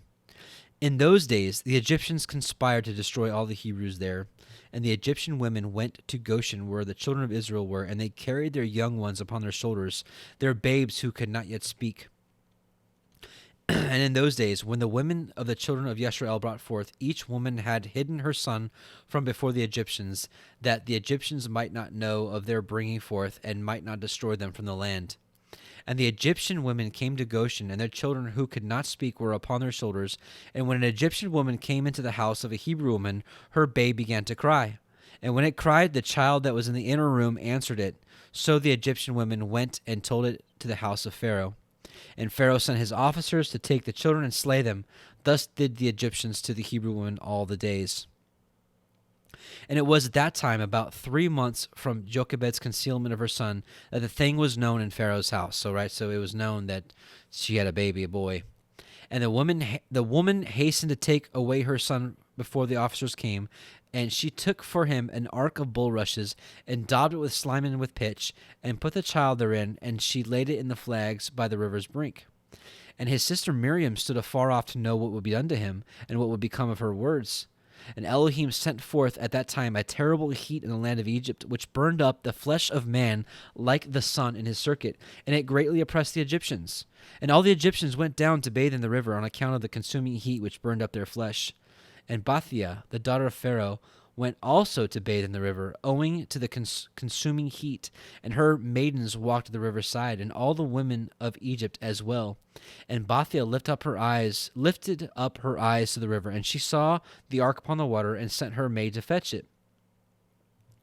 And she opened it and saw the child, and behold, the babe wept, and she had compassion on him, and she said, This is one of the Hebrew children. And all the women of Egypt walking on the riverside desired to give him suck, but he would not suck, for this thing was from YHWH, in order to restore him to his mother's breast. And Miriam, his sister, was at that time amongst the Egyptian women at the riverside, and she saw this thing, and said to Pharaoh's daughter, Shall I go and fetch a nurse of the Hebrew women, that she may nurse the child for thee? And Pharaoh's daughter said to her, Go. And the young woman went and called the child's mother. And Pharaoh's daughter said to Jochebed, Take this child away and suckle it for me, and I will pay thee thy wages, 2 bits of silver daily. And the woman took the child and nursed it. And at the end of 2 years, when the child grew up, she brought him to the daughter of Pharaoh, and he was unto her as son, and she called his name Moses. for she said, because I drew him out of the water. And Amram, his father, called his name Chabar, for he said, it was for him that he associated with his wife whom he had turned away. And Jochebed, his mother, called his name Jekuthiel, because she said, I have hoped for him to the Almighty, and Elohim restored him unto me. And Miriam, his sister, called him Yared, for she descended after him to the river to know what his end would be. And Aharon, his brother, called his name Abi Zanuch, saying, my father left my mother and returned to her on his account. And Kohath, the father of Amram, called his name Abigdor, because on his account did Elohim repair the breach of the house of Yaakov, that they could no longer throw their male children into the water. And their nurse called him Abi Socho, saying, in his tabernacle was he hidden for 3 months on account of the children of Ham. And all Yashrael called his name Shemaiah, son of Nathaniel, for they said, in his days Elohim hath heard their cries and rescued them from their oppressors. And Moses was in Pharaoh's house, and was unto Bathia, Pharaoh's daughter, as a son, and Moses grew up amongst the king's children. Okay. So we got a little bit more. We're going to read 69. Yeah, okay. Joshua 69. And the king of Edom died in those days in the 18th year of his reign, and was buried in his temple, which he had built for himself as his royal residence in the land of Edom. And the children of Esau sent to Pethor, which is upon the river, and they fetched from there a young man of beautiful eyes and comely aspect, whose name was Saul. And they made him king over them in the place of Samlah. And Saul reigned over all the children of Esau in the land of Edom 40 years. And this is kind of interesting, because this reminds me of Saul, the first king of Yashrael. Saul was tall, he was handsome, and he reigned also for 40 years as well. So just a little interesting little tidbit. And verse 4, and when Pharaoh, king of Egypt, saw the counsel which Balaam had advised respecting the children of Yashrael did not succeed, but that they still were fruitful, multiplied, and increased throughout the land of Egypt, then Pharaoh commanded in those days that a proclamation should be issued throughout Egypt to the children of Yashrael, saying, no man shall diminish anything of his daily labor. And the man who shall be found deficient in his labor, which he performs daily, whether in mortar or in bricks, then his youngest son shall be put in their place. So, literally, if they didn't get their tasks done, then their youngest child would be basically killed and put into the building, the wall. And the labor of Egypt strengthened upon the children of Yashrael in those days. And behold, if one brick was deficient in any man's daily labor, the Egyptians took his youngest boy by force from his mother and put him into the building in the place of the brick which his father had left wanting. And the men of Egypt did so to all the children of Yashrael day by day, all the days for a long period. But the tribe of Levi did not at that time work with the Israelites, their brethren, from the beginning. For the children of Levi knew the cunning of the Egyptians, which they exercised at first towards the Israelites. Okay, we're going to read chapter 70, and then we're going to be back in Exodus. Give me just a second. All right, Yashar, chapter 70. And in the 3rd year from the birth of Moses, this is a really interesting story. This is exciting. And in the 3rd year from the birth of Moses, Pharaoh was sitting at a banquet when Alparaneth, the queen, was sitting at his right and Bathia at his left, and the lad Moses was lying upon her bosom. And Balaam, the son of Beor, with his 2 sons, and all the princes of the kingdom were sitting at the table in the king's presence. And the lad, this is Moses, the lad stretched forth his hand upon the king's head and took the crown from the king's head and placed it on his own head. And Moses is like 3 years old, right? So he grabs the king's crown, grabbed it and put it on his own head. And when the king and the princes saw the work which the boy had done, the king and the princes were terrified, and one man to his neighbor expressed astonishment. So everybody's like, oh! And the king said unto the princes who were before him at the table, what speak you, and what say you, O ye princes, in this matter? And what is to be the judgment against the boy on account of this act? And Balaam, the son of Beor, the magician, answered before the king and the princes, and he said, Remember now, O my lord and king, the dream which thou didst dream many days since, and that which thy servant interpreted unto thee. Now therefore, this is a child from the Hebrew children, in whom is the spirit of Elohim, and let not my lord the king imagine that this youngster did this thing without knowledge. So he's saying he knew exactly what he was doing. For he is a Hebrew boy, and wisdom and understanding are with him, although he is yet a child, and with wisdom he has done this and chosen unto himself the kingdom of Egypt. For this is the manner of all the Hebrews, to deceive kings and their nobles, to do all these things cunningly, in order to make the kings of the earth and their men tremble. Surely thou knowest that Abraham their father acted thus, who deceived the army of Nimrod, king of Babel, and Abimelech, king of Gerar, and that he possessed himself of the land. And he possessed himself of the land of the children of Heth and all the kingdoms of Canaan. And that he descended into Egypt and said of Sarah his wife, She is my sister, in order to mislead Egypt and her king. His son Yitzchak also did so when he went to Gerar and dwelt there, and his strength prevailed over the army of Abimelech, king of the Philistines. He also thus of making the kingdom of the Philistines stumble in saying that Rebekah, his wife, was his sister.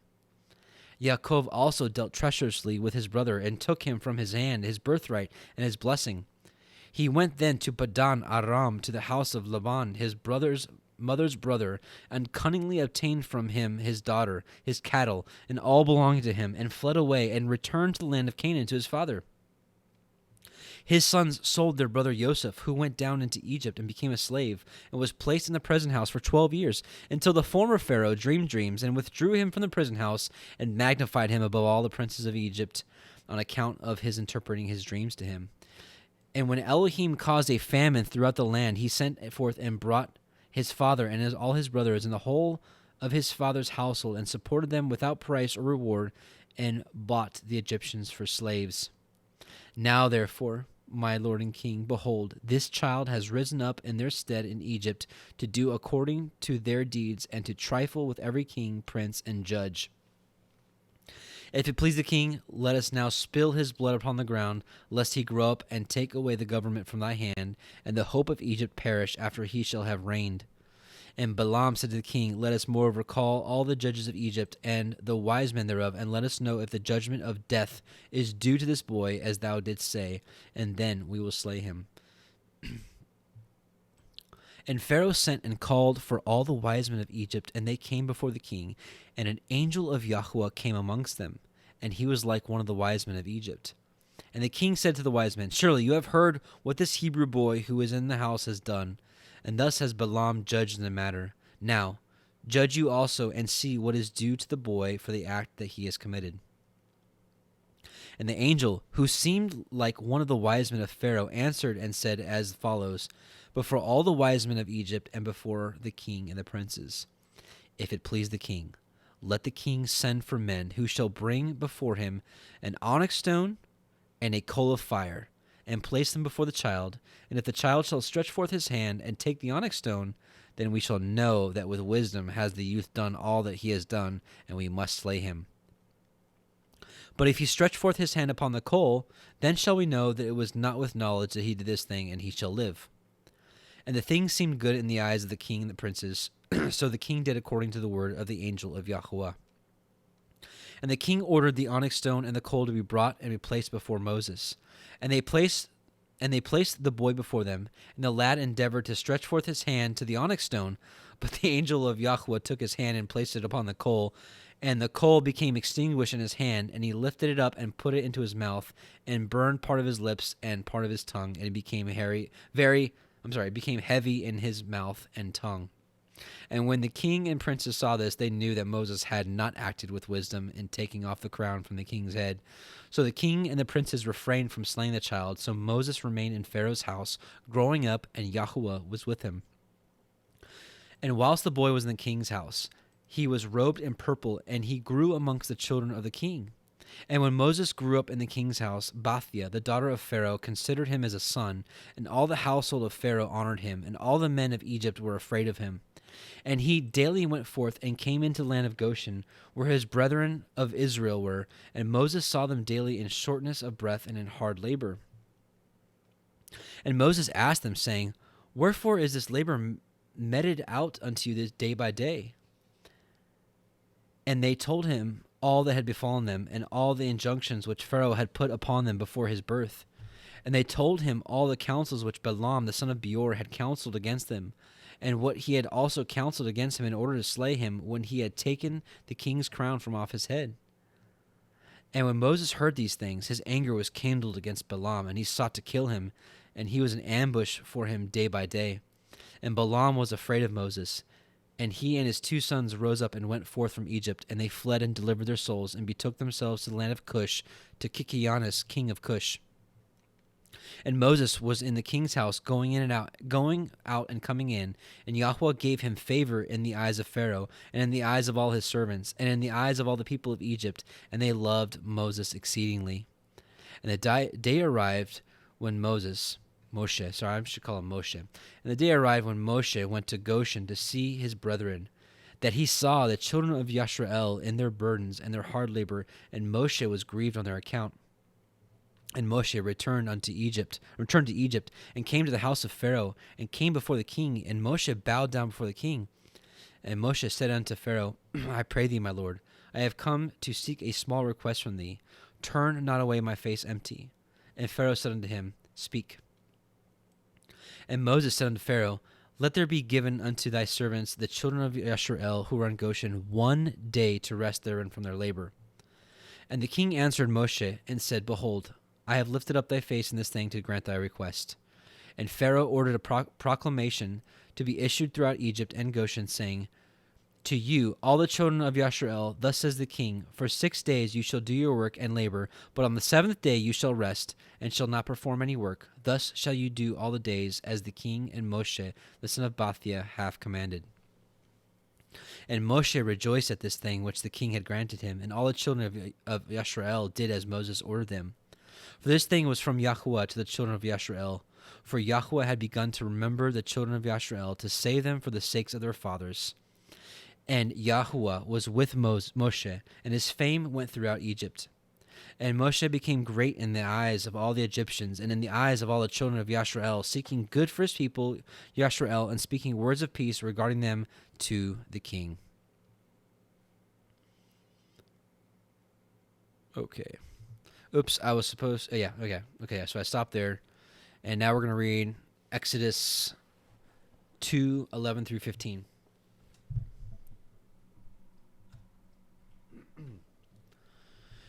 All right, so Exodus 2:11.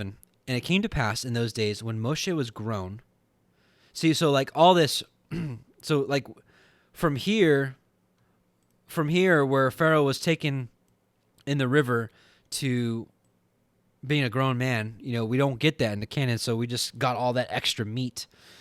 Now we can continue. So it came to pass in those days when Moshe was grown that he went out unto his brethren and looked upon their burdens, and he spied a Mitzri, smiting an Ivri, a Hebrew, one of his brethren. And he looked this way and that way. So he's like... And when he saw that there was no man, he slew the Mitzri and hid him in the sand. And when he went out the second day, behold, 2 men of the Ivrim strove together, and he said to them that did the wrong, Wherefore smite your fellow?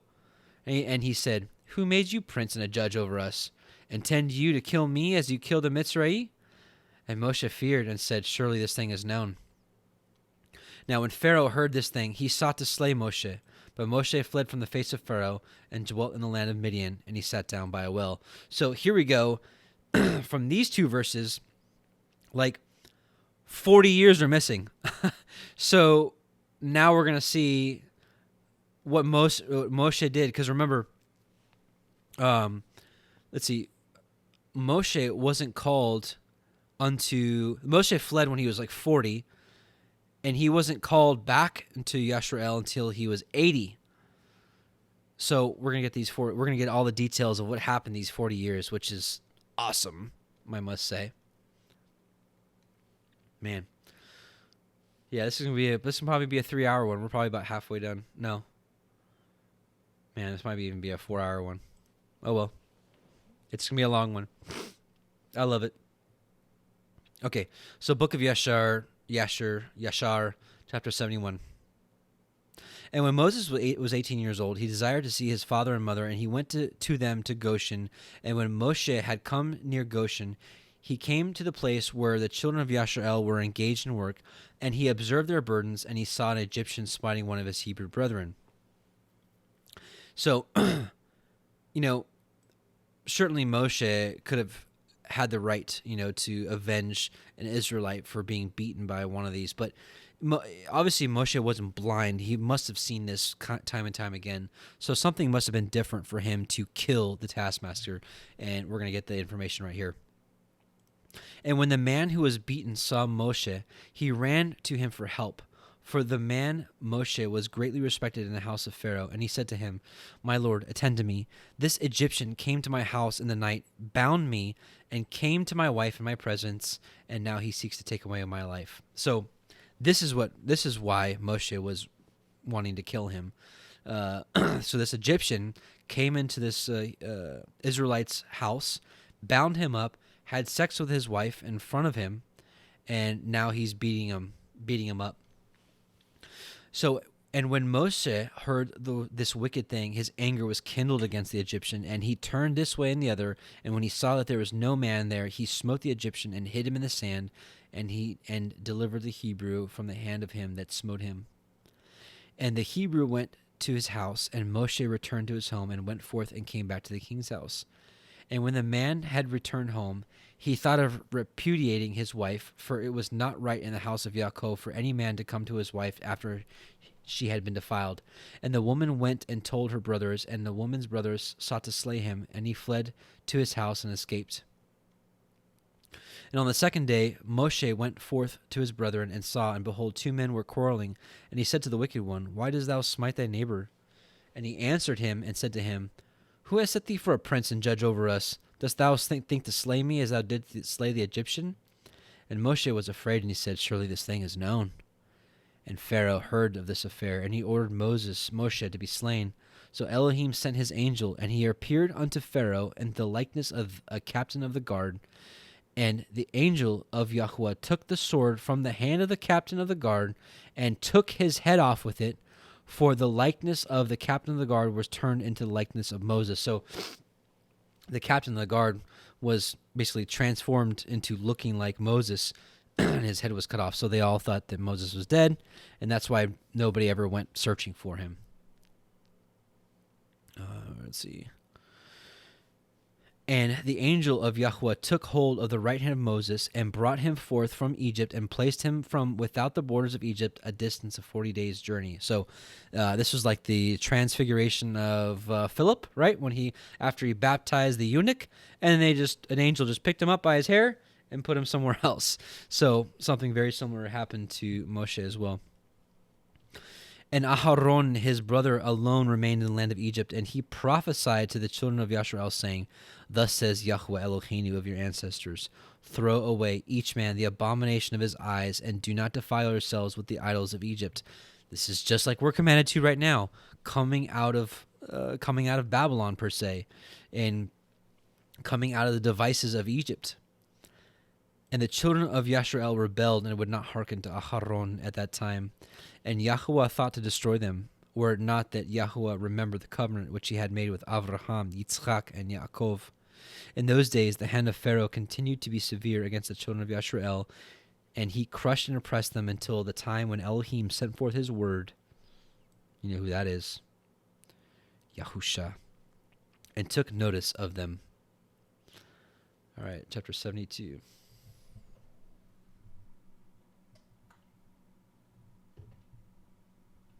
All right, so now we're going to find out where Moses goes for like 40 years.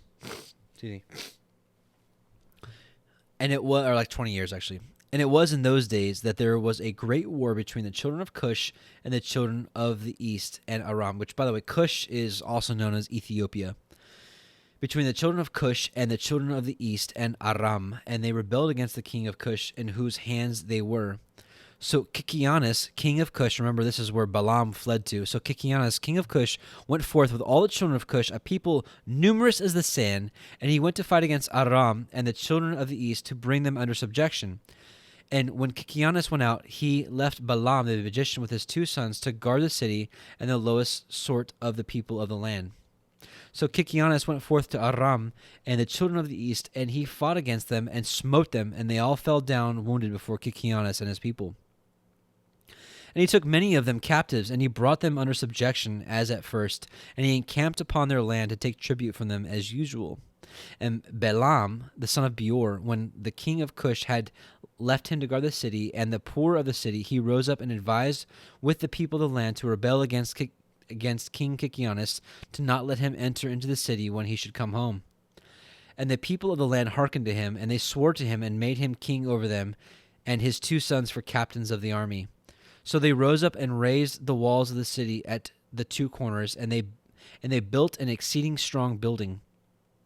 And at the 3rd corner they dug ditches without number between the city and the river which surrounded the whole land of Kush, and they made the waters of the rivers burst forth there. So he made like a moat, basically. At the 4th corner they collected numerous serpents by their incantations and their enchantments, and they fortified the city and dwelt therein, and no one went in or out before them. And Kikianus fought against Aram and the children of the east, and he subdued them as before, and they gave him their usual tribute. And he went and returned to his land. And when Kikianus, the king of Kush, approached his city, and all the captains of the forces with him, they lifted up their eyes and saw that the walls of the city were built up and greatly elevated. So the men were astonished at this. And they said one to the other, "It is because they saw that they were delayed in battle, and they were greatly afraid of us. Therefore had they done this thing, and raised the city walls, and fortified them, so the kings of Canaan might not come in battle against them." So the king and the troops approached the city door, and they looked up, and behold, all the gates of the city were closed.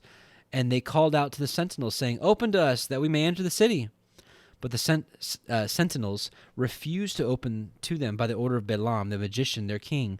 They suffered them not to enter the city. So they raised a battle with them opposite the city gate, and 130 men of the army of Kikianus fell on that day. And on the next day they continued to fight, and they fought at the side of the river. They endeavored to pass, but were not able, so some of them sank in the pits and died. So the king ordered them to cut down trees to make rafts upon which they might pass them, and they did so. And when they came to the place of the ditches, the waters revolved by mills, and 200 men upon 10 rafts were drowned. And on the 3rd day they came to fight at the side where the serpents were, but they could not approach there, for the serpents slew of them 170 men. And they ceased fighting against Kush, and they besieged Kush for 9 years. No person came in or out. At that time, the war and the siege were against Kush. Moses fled from Egypt from Pharaoh, who sought to kill him for having slain the Egyptian. And Moshe was 18 years old when he fled from Egypt from the presence of Pharaoh. And he fled and escaped to the camp of Kikianus, which at the time was besieging Kush. And Moses was 9 years in the camp of Kikianus, king of Kush, all the time that they were besieging Kush. And Moshe went out and came in with them. So Moshe just basically joined Kikianus and his army that was besieging the city and trying to get in. And the king and the princes and all the fighting men loved Moshe, for he was great and worthy. His stature, and this is something we don't get in the canon, what did he look like? His stature was like a noble lion. His face was like the sun, and his strength was like that of a lion, and he was counselor to the king. So Moses was a mighty man. And at the end of 9 years, Kikianus was seized with a mortal disease, and his illness prevailed over him, and he died on the 7th day. So his servants embalmed him and carried him and buried him opposite the city gate to the north of the land of Egypt. And they built over him an elegant, strong, and high building, and they placed great stones below. And the king's scribes engraved upon those stones all the might of their king Kikianus and all his battles which he had fought. Behold, they are written there at this day. Now after the death of Kikianus, king of Kush, it grieved his men and troops greatly on the account of the war. So that they said one to the other, "Give us counsel what we are to do at this time, as we have resided in the wilderness 9 years away from our homes. If we say we will fight against the city, many of us will fall wounded or killed, and if we remain here in the siege, we shall also die. For now all the kings of Aram and the children of the east will hear that our king is dead, and they will attack us suddenly in a hostile manner, and they will fight against us and leave no remnant of us. Now therefore let us go and make a king over us, and let us remain in the siege until the city is delivered up to us. And they wished to choose on that day a man for king from the army of Kikianus, and they found no object of their choice like Moshe to reign over them. And they hastened and stripped off each man his garment and cast them upon the ground, and they made a great heap and placed Moshe thereon. And they rose up and blew with trumpets and called out before him and said, May the king live! May the king live! And all the people and nobles swore unto him to give him for a wife Adoniah, the queen, the Cushite, wife of Kikianus. And they made Moshe king over them on that day. So Moses became a king of an African country, the Kush, Ethiopia. Excuse me. And all the people of Kush issued a proclamation that day, saying, Every man must give something to Moshe, of what is in his possession. And they spread out a sheet upon the heap, and every man cast into it something of what he had, one of a gold earring and the other of a coin. Also of onyx stones, bdellium, pearls, and marble did the children of Cush cast unto Moshe upon the heap, also silver and gold in great abundance. And Moshe took all the silver and gold, all the vessels, and the bdellium, and the onyx stones, which all the children of Cush had given to him, and he placed them amongst his treasures. And Moshe reigned over the children of Cush on that day in the place of Kikianus, king of Cush. Okay. We're continuing on with the life of Moshe, chapter 73. In the 50th year of the reign of Pharaoh, king of Egypt, that is, in the 157th year of the Israelites going down into Egypt, reigned Moshe in Cush. Moshe was 27 years old when he began to reign over Cush, and 40 years did he reign. And Yahweh granted Moses favor and grace in the eyes of all the children of Cush, and the children of Cush loved him exceedingly. So Moses was favored by Yahweh and by men. And in the 7th day of his reign, all the children of Cush assembled and came before Moshe and bowed down to him to the ground. And all the children spoke together in the presence of the king, saying, Give us counsel that we may see what is to be done to the city. For now it is 9 years that we have been besieging round about this city and have not seen our children and our wives. So the king answered them, saying, If you will hearken to my voice and all that I shall command you, then will Yahweh give the city into our hands, and we shall subdue it. For if we fight with them as in the former battle which we had with them before the death of Kikianus, many of us will fall down wounded as before. Now therefore, behold, here is the counsel for you in this manner. If you will hearken to my voice, then will the city be delivered into our hands. So all the forces answered the king, saying, All that our Lord shall command, that will we do. And Moshe said unto them, Pass through and proclaim a voice in the whole camp unto all the people, saying, Thus says the king, Go into the forest, and bring with you all the young ones of the stork, each man a young one in his hand. And any person that transgressing the word of the king, who shall not bring his young one, he shall die, and the king will take all belonging to him. And when you shall bring them, they shall be in your keeping. You shall rear them until they grow up, and you shall teach them to dart upon, as is the way of the young ones of the hawk. Right? So they were supposed to get these storks and to train them up in a way, and they taught him how to attack.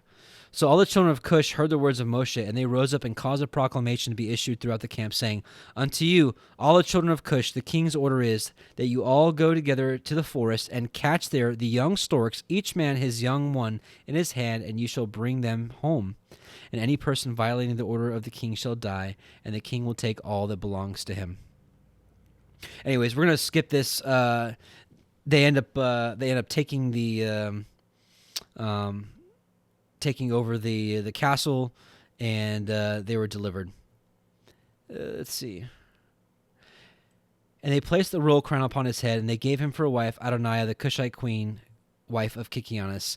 So that was verse 31. So verse 32, and Moshe feared Yahweh Elohim of his fathers, so that he came not to her, nor did he turn his eyes to her. So they gave Moshe the former wife of Kikianus. So she was his wife. He died, and they gave her to him. But he's like, he didn't have relations with her. Um, because of his fear for Yahweh. For Moses remembered how Abraham had made his servant Eleazar swearing, saying unto him, Thou shalt not take a woman from the daughters of Canaan for my son Yitzchak. Also, what Yitzchak did when Yaakov had fled from his brother, when he commanded him, saying, Thou shalt not take a wife from the daughters of Canaan, nor make alliance with any of the children of Ham. For Yahweh our Elohim gave Ham, the son of Noah, and his children, and all his seed as slaves to the children of Shem and to the children of Japheth unto their seed after them for slaves forever. Therefore, I don't know what to say about that. Therefore, Moshe turned not. I believe this word is true. So it is what it is. Therefore, Moshe turned not his heart nor his eyes to the wife of Kikianus all the days that he reigned over Kush. And Moshe feared Yahweh his Elohim all his life. And Moshe walked before Yahweh in truth with all his heart and soul, and he turned not from the right way all the days of his life. He declined not from the way either to the right or to the left in which Avraham, Yitzchak, and Yaakov had walked. And Moshe strengthened himself in the kingdom of the children of Kush, and he guided the children of Kush with his usual wisdom, and Moshe prospered in his kingdom. And at that time, Aram and the children of the east heard that Kikianus, king of Kush, had died. So Aram and the children of the east rebelled against Kush in those days. And Moshe gathered all the children of Kush, a people very mighty, about 30,000 men, and he went forth to fight with Aram and the children of the east. And they went at first to the children of the east, and when the children of the east heard their report, they went to meet him and engaged in battle with him. And the war was severe against the children of the east. So Yahweh gave all the children of the east into the hand of Moshe. And about 300 men fell down and slain. And all the children of the east turned back and retreated. So Moshe and the children of Cush followed them and subdued them and put a tax upon them, as was their custom. So Moshe and all the people with him passed from there to the land of Aram for battle. And the people of Aram also went to meet him, and they fought against them. And Yahweh delivered them into the hand of Moshe, and many of the men of Aram fell down wounded. And Aram also were subdued by Moshe and the people of Cush, and also gave their usual tax. And Moshe brought Aram and the children of the east under subjection to the children of Cush, and Moshe and all the people who were with him turned to the land of Cush. And Moshe strengthened himself in the kingdom of the children of Cush, and Yahweh was with him, and all the children of Cush were afraid of him. So we're going to skip chapter 74. This is a different reign of different kings like Moab and Angeas, king of Africa. Anyways, it's a good read, but just for time's sake, we're going to skip that. We're also going to skip chapter 75.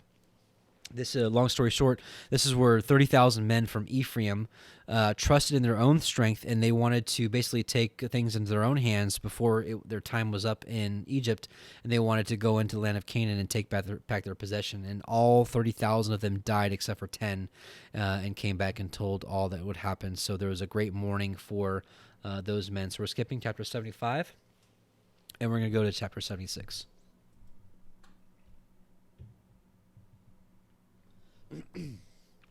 Oops. Okay. Everybody still awake in here? So we're a good 2 hours and 10 minutes into this and have quite a bit to go. But this is good. This is giving my vocal cords some exercise as we prepare for the entire reading of the Torah, maybe around springtime. So would love for y'all to join me for that. So all right, let's go to Yashar chapter 76. Man, something doesn't want me to read all this because I've got such a tickle in my throat. Okay, so we're going to read 76 and then 77, and then we're back in Exodus, and we're mostly reading Exodus after this. We've got a few verses here and there, but like I said, we're going to read 2 more chapters from Yashar, and then the bulk of the rest will be in Exodus. But I don't know about you. I really enjoyed learning about all this from Moshe that we just didn't get. We basically see him as a baby, and then when he's 18, and then when he's like 40, and then when he's 80, and we won't get any of the details in between. So for me, this was a treasure chest, and I hope it seems that way to you as well. So, Book of Yashar, chapter 76. And Moshe, the son of Aram, was Amram, was still king in the land of Kush in those days, and he prospered in his kingdom, and he conducted the government of the children of Kush in justice, in righteousness, and integrity. And all the children of Kush loved Moshe all the days that he reigned over them, and all the inhabitants of the land of Kush were greatly afraid of him. And in the 40th year of the reign of Moshe over Kush, Moshe was sitting on the royal throne, whilst Adoniah the queen was before him, and all the nobles were sitting around him. And Adoniah the queen said before the kings and the princes, "What is this thing which you, the children of Cush, have done for this long time? Surely you know that for 40 years this man has reigned over Cush. He has not approached me, nor has he served the Elohim of the gods of the children of Cush." So she's like, he hasn't been with me, and he doesn't serve our gods. So, like, what's the deal here? Now therefore, hear, ye children of Cush, let this man no more reign over you, as he is not of our flesh. Behold, Menacrus, my son, is grown up. Let him reign over you, for it is better for you to serve the son of your Lord than to serve a stranger, slave of the king of Egypt. And all the people and nobles of the children of Cush heard the words which Adoniah the queen had spoken in their ears. And all the people were preparing until the evening, and in the morning they rose up early and made Menacrus, son of Kikianus, king over them. And all the children of Cush were afraid to stretch forth their hand against Moshe, for Yahweh was with Moshe. And all the children of Cush remembered the oath which they swore unto Moshe, therefore they did not harm him. But the children of Cush gave many presents to Moshe, and sent him from them with great honor. So Moshe went forth from the land of Cush, and went home and ceased to reign over Cush. And Moshe was 66 years old when he went out from the land of Cush. For the thing was from Yahweh, for the period had arrived which he had appointed in the days of old to bring forth Yisrael from the affliction of the children of Ham, is the Egyptians. So Moshe went to Midian, for he was afraid to return to Egypt on account of Pharaoh, and he went and sat at a well of water in Midian. Right, so here's that scene we get, and actually, yeah. So let's see.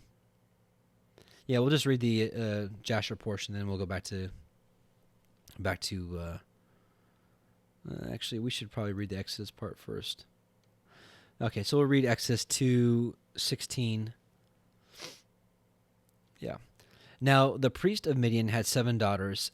So we're back at Exodus 2:16. Now the priest of Midian had 7 daughters, which, by the way, priest of Midian, this is Ruel, or a.k.a. Jethro, as we saw earlier in Jasher, had 7 daughters, and they came to drew water and filled the troughs to water their father's flock. And the shepherds came and drove them away, but Moshe stood up and helped them and watered their flock. And when they came to Reuel, their father, he said, "How is it that ye are come so soon today?" And they said, "A Mitzrayi delivered us out of the hand of the shepherds, and also drew water enough for us, and watered the flock." And he said to his daughters, "And where is he? Why is it that ye have left the man? Call him, that he may eat bread."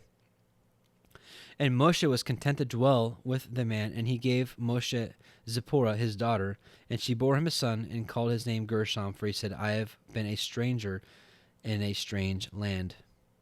So, let's pause and let's see everything that we missed of this story.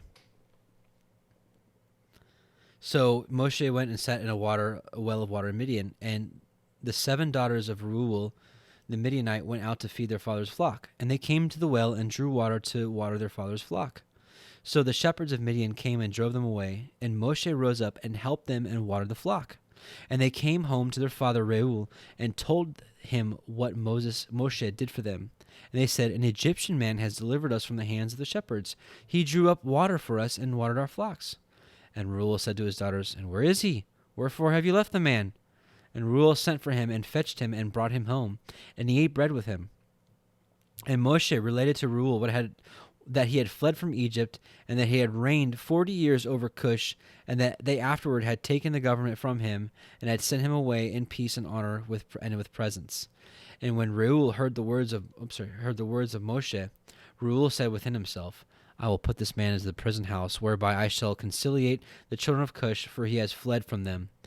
And when they took and put him into the prison house, and Moshe was in prison 10 years, right? We don't get this stuff in the canon. Moses was in prison for 10 years. And whilst Moses was in the prison house, Zipporah, the daughter of Reuel, took pity over him and supported him with bread and water all the time.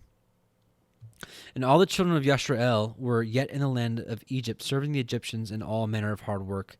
And the hand of Egypt continued in severity over the children of Yashrael in those days. At that time, YHWH smote Pharaoh, king of Egypt, and he afflicted with the plague of leprosy from the sole of his foot to the crown of his head. Owing to the cruel treatment of the children of Yashrael was this plague at that time from YHWH upon Pharaoh, the king of Egypt. For YHWH had hearkened to the prayer of his people, the children of Yashrael, and their cry reached him on account of their hard work. Still, his anger did not turn from them, and the hand of Pharaoh was still stretched out against the children of Yashrael. And Pharaoh hardened his neck before YHWH, and he increased his yoke over the children of Yashrael, and embittered their lives with all manner of hard work. And when YHWH had inflicted the plague upon Pharaoh, king of Egypt, he asked his wise men and sorcerers to cure him. And his wise men and sorcerers said unto him, that if the blood of little children were put into the wounds, he would be healed.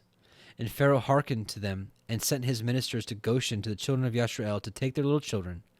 And Pharaoh's ministers went and took the infants of the children of Yashrael from the bosoms of their mothers by force, and they brought them to Pharaoh daily, a child each day. And the physicians killed them and applied them to the plague. Thus they did all the days. And the number of the children which Pharaoh slew was 375. But YHWH hearkened not to the physicians of the king of Egypt, and the plague went on increasing mightily. And Pharaoh was 10 years afflicted with that plague. Still the heart of Pharaoh was more hardened against the children of Israel. And at the end of 10 years, YHWH continued to afflict Pharaoh with destructive plagues, and YHWH smote him with a bad tumor and sickness at the stomach, and that plague turned to a severe boil. And at that time, the two ministers of Pharaoh came from the land of Goshen, where all the children of Yashrael were, and went into the house of Pharaoh, and said to him, We have seen the children of Yashrael slacken in their work and negligent in their labor. And when Pharaoh heard the words of his ministers, his anger was kindled against the children of Yashrael exceedingly, for he was greatly grieved at his bodily pain. And he answered and said, Now that the children of Yashrael know that I am ill, they turn and scoff at us. Now therefore harness my chariot for me, and I will betake myself to Goshen, and will see the scoff of the children of Yashrael, with which they are deriding me. So his servants harnessed the chariot for him. And they took and made him ride upon the horse, for he was not able to ride himself. And he took with him 10 horsemen and 10 footmen, and went to the children of Yashrael to Goshen. And when they had come to the border of Egypt, the king's horse passed into a narrow place, elevated in the hollow part of the vineyard, fenced on both sides, the low, plain country being on the other side. And the horses ran rapidly in that place, and pressed each other, and the horses pressed the king's horses. And the king's horse fell into the low plain whilst the king was riding upon it. And when he fell, the chariot turned over the king's face, and the horse lay upon the king. And the king cried out, for his flesh was very sore. And the flesh of the king was torn from him, and his bones were broken, and he could not ride, for this thing was from YHWH to him. For YHWH had heard the cries of his people, and the children of Yashrael, and their affliction. And his servants carried him upon their shoulders a little at a time, and they brought him back to Egypt. And the horsemen who were with him came also back to Egypt. And they placed him in his bed, and the king knew that his end was come to die. So that Aparanith, the queen his wife, came and cried before the king, and the king wept a great weeping with her. And all his nobles and his servants came on that day, and saw the king in that affliction, and wept a great weeping with him. And the princes of the king and all his counselors advised the king to cause one to reign in his stead in the land, whomsoever he should choose from his sons. And the king had 3 sons and 2 daughters, which Aparanith the queen his wife had borne unto him, besides the king's children of concubines. And these were their names: the firstborn Othrai, the second Adikam, the third Morion, and their sisters, the name of the elder Bathia and the other Akuzi. And Othrai, the firstborn of the king, was an idiot, precipitate and hurried in his words. But Adikam was a cunning and wise man, and knowing in all the wisdom of Egypt, but unseemly aspect, thick in flesh, and very short in stature, so he was short and fat. His height was 1 cubit. And when the king saw Adikam his son intelligent and wise in all things, the king resolved that he should be king in his stead after his death. And he took him for a wife, Gedua, daughter of Abilot, and he was 10 years old, and she bare unto him 4 sons. And afterward he went and took 3 wives, and begot 8 sons and 3 daughters. And the disorder greatly prevailed over the king, and his flesh stank like the flesh of a carcass cast upon the field in the summertime during the heat of the sun. And when the king saw that his sickness had greatly strengthened itself over him, he ordered his son Adikam to be brought to him, and they made him king over the land in his place. And at the end of 3 years the king died in shame, disgrace, and disgust, and his servants carried him and buried him in the sepulchre of the kings of the Egypt in Zoan in Mitzrayim. But they embalmed him not, as was usual for the kings, for his flesh was putrid, and they could not approach to embalm him on account of the stench. So they buried him in haste. For this evil was from YHWH to him, for YHWH had requited him evil for the evil which in his days he had done to Yashrael, and he died with terror and shame, and his son Adikam reigned in his place. Okay, so we're going to read one more chapter, 77, and then we're going to get back to Exodus. Adikam was 20 years old when he reigned over Egypt. He reigned 4 years. In the 206th year of Yashrael's going down into Egypt did Adikam reign over Egypt, but he continued not so long in his reign over Egypt as his fathers had continued in their reigns. For Melol his father reigned 94 years in Egypt, but he was 10 years sick and died, for he had been wicked before YHWH.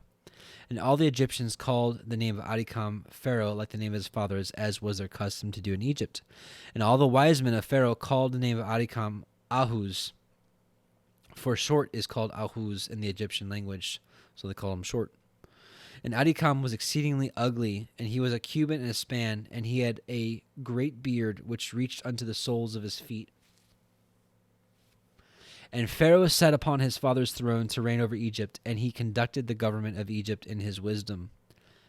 And whilst he reigned, he exceeded his father and all the preceding kings in wickedness, and he increased his yoke over the children of Yashrael. So it just kept getting worse and worse for them. And he went with his servants to Goshen to the children of Yashrael, and he strengthened the labor over them, and he said to them, Complete your work, each day's task, and let not your hands slacken from your work from this day forward, as you did in the days of my father. And he placed officers over them from amongst the children of Yashrael, and over these officers he placed taskmasters from among his servants. And he placed over them a measure of bricks for them to do according to that number day by day, and he turned back and went to Egypt. At that time the taskmasters of Pharaoh ordered the officers and the children of Yashrael according to the command of Pharaoh, saying, Thus says Pharaoh, Do your work each day, and finish your task, and observe the daily measure of bricks, diminish not anything. And it shall come to pass that if you are deficient in your daily bricks, I will put your young children in their stead. And the taskmasters of Egypt did so in the days of as Pharaoh had ordered them. And whenever any deficiency was found in the children of Yashrael's measure of their daily bricks, the taskmasters of Pharaoh would go to the wives of the children of Yashrael and take the infants of the children of Yashrael to the number of bricks deficient, and they would take them by force from their mother's laps and put them in the building instead of the bricks. Whilst their fathers and mothers were crying over them and weeping, they heard the weeping voices of their infants in the wall of the building. My goodness. I could not imagine. I could not imagine.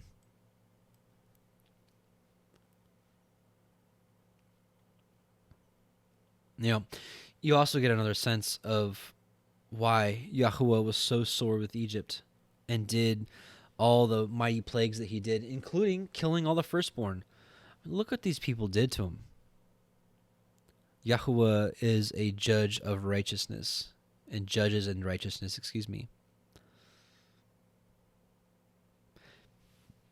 Verse 18, And the taskmasters prevailed over Yashrael, that the Israelites should place their children in the building, so that a man placed his son in the wall and put mortar over him, whilst his eyes wept over him, and his tears ran down upon his child. And the taskmasters of Egypt did so to the babes of Yashrael for many days, and no one pitied or had compassion over the babes of the children of Yashrael. And the number of all the children killed in the building was 270, some whom they had built upon instead of the bricks which had been left deficient by their fathers, and some who they had drawn out dead from the building. And the labor imposed upon the children of Israel in the days of Adikam exceeded in hardship that which they performed in the days of his father. And the children of Israel sighed every day on account of their heavy work, for they had said to themselves, Behold, when Pharaoh shall die, his son will rise up and lighten our work. But they increased the latter work more than the former, and the children of Israel sighed at this, and their cry ascended to Elohim on account of their labor. And Elohim heard the voice of the children of Israel and their cry in those days. And Elohim remembered to them his covenant which he had made with Avraham, Yitzchak, and Yaakov. And Elohim saw the burden of the children of Israel and their heavy work in those days, and he determined to deliver them. And Moses, the son of Amram, was still confined in the dungeon in those days, in the house of Reuel the Midianite. And Zipporah, the daughter of Reuel, did support him with food secretly day by day. And Moshe was confined in the dungeon in the house of Reuel for 10 years.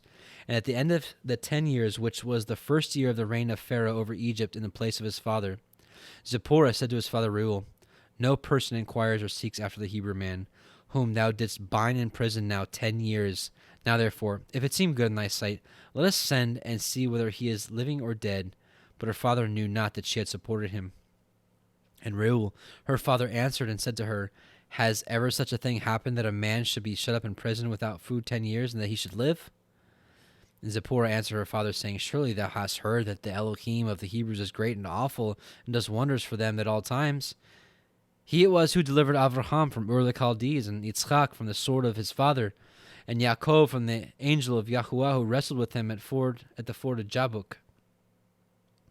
Also, with this man he has done many things. He delivered him from the river in Egypt, and from the sword of Pharaoh, and from the children of Kush.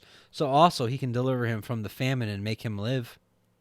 And the thing seemed good in the sight of Reuel, and he did according to the word of his daughter, and sent to the dungeon to ascertain what became of Moses, of Moshe. And he saw, and behold, the man Moshe was living in the dungeon, standing upon his feet, praising and praying to the Elohim of his ancestors.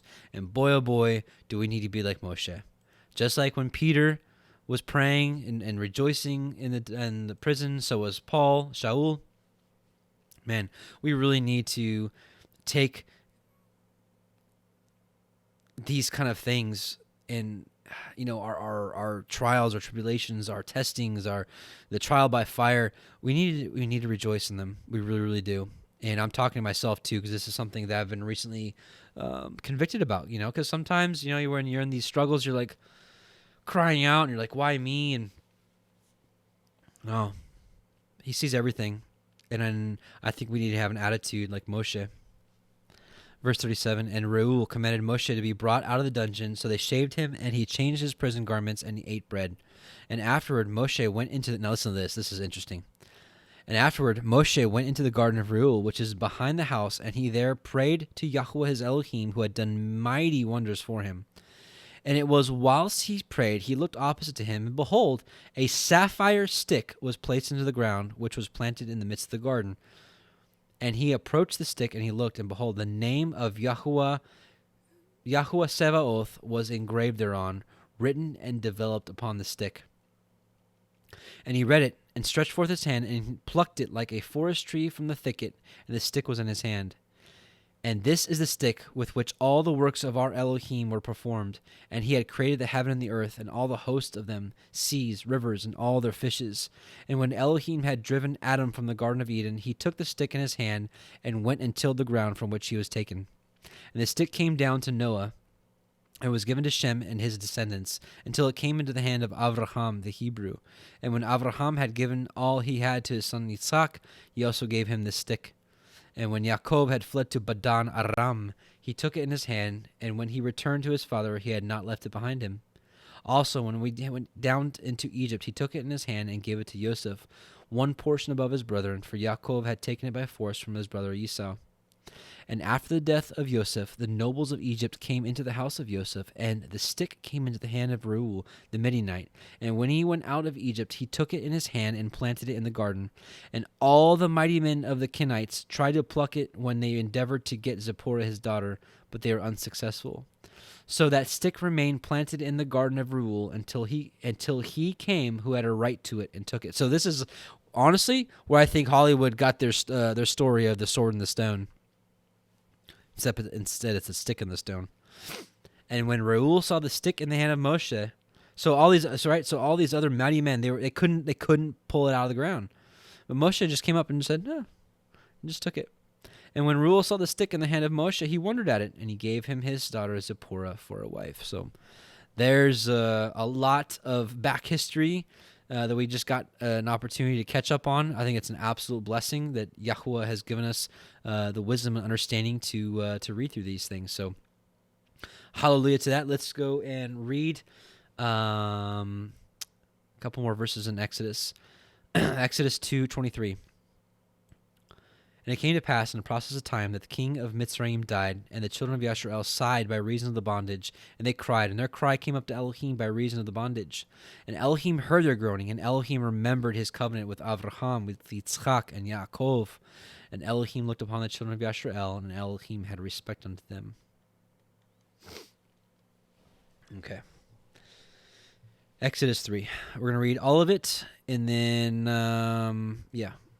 Okay, so Exodus 3. Now Moshe kept the flock of Jethro, his father, the priest of Midian, and led the flock of the backside of the desert, and came to the mountain of Elohim, even to Horeb. This is Mount Sinai. And the angel of Yahuwah appeared unto him in a flame of fire out of the midst of a thorn bush. And he looked, and behold, the thorn bush burned with fire, and the thorn bush was not consumed. And Moshe said, I will now turn aside and see this great sight, why the thorn bush is not burnt. And when Yahuwah saw that he had turned aside to see, Elohim called unto him out of the midst of the thorn bush and said, Moshe, Moshe. And he said, Here am I. And he said, Draw not nigh hither. Put off your shoes from off your feet, for the place whereon you stand is holy ground. Moreover, he said, I am the Elohai of your father, the Elohai of Avraham, the Elohai of Yitzchak, and the Elohai of Yaakov. And Moshe hid his face, for he was afraid to look upon Elohim. And Yahuwah said, I have surely seen the affliction of my people which are in Mitzrayim, and have heard their cry by reason of their taskmasters, for I know their sorrows. And I am come down to deliver them out of the hand of Mitzrayim, and to bring them up out of the land unto a good land, and to a large, and unto a land flowing with milk and honey, unto the place of the Canaanim, and the Chittim, and the Amorim, and the Perizim, and the Chevim, and the Yevusim. Right, the Canaanites, the Kittites, and the Amorites, and the Perizzites, and the Hittites, and the Jebusites. Now therefore, behold, the cry of the children of Yasharel is come unto me, and I have also seen the oppression wherewith the Mitzrayim oppressed them. Come now therefore, and I will send you unto Pharaoh, that you may bring forth my people, the children of Yasharel, out of Mitzrayim. And Moshe said unto Elohim, Who am I, that I should go unto Pharaoh, and that I should bring forth the children of Yasharel out of Mitzrayim? And he said, Certainly, I will be with you, and this shall be a sign unto you, that I have sent you. When you have brought forth the people out of Mitzrayim, you shall serve Elohim upon this mountain. And Moshe said unto Elohim, Behold, when I come unto the children of Yasharel, and say unto them, The Elohai of your fathers has sent me unto you, and they shall say to me, What is his name? What shall I say unto them? And Elohim said unto Moshe, Ahaya asher Ahaya. I am that I am. And he said, Thus you shall say unto the children of Yasharel, Ahaya has sent me unto you. And Elohim said moreover unto Moshe, Thus you shall say unto the children of Yasharel, Yahuwah Elohai of your fathers, the Elohai of Avraham, the Elohai of Yitzchak, and the Elohai of Yaakov has sent me unto you. This is my name forever. This is my mention unto all generations. Go, and gather the elders of Yasharel together, and say unto them, Yahuwah Elohai of your fathers, the Elohai of Avraham, of Yitzchak, and Yaakov appeared unto me, saying, I have surely visited you, and seen that which is done to you in Mitzrayim. And I have said, I will bring you up out of the affliction of Mitzrayim unto the land of Canaanim, and the Chittim, and the Amorim, and the Perizim, and the Chevim, and the Yebusim, unto a land flowing with milk and honey. And they shall hearken to your voice, and you shall come, and the elders of Yasharel, unto the king of Mitzrayim, and ye shall say unto him, Yahuwah Elohai of the Ivrim has met with us, and now let us go, we beseech you, 3 days' journey into the wilderness, that we may sacrifice to Yahuwah Elohenu. And I am sure that the king of Mitzrayim will not let you go, no, not by a mighty hand. And I will stretch out my hand and smite Mitzrayim with all my wonders, which I will do in the midst thereof, and after that he will let you go. And I will give this people favor in the sight of Mitzrayim, and it shall come to pass that when you go, you shall not go empty. But every woman shall borrow of her neighbor, and of her that sojourns in her house, jewels of silver, and jewels of gold, and raiment, and ye shall put them on upon your sons and on your daughters, and ye shall spoil the Mitzrayim. So, hallelujah, powerful, right? And I do believe that the angel of Yahuwah that was in the burning bush was our Adon, Yahusha HaMashiach, our Messiah. I also believe he was the same appearance that came unto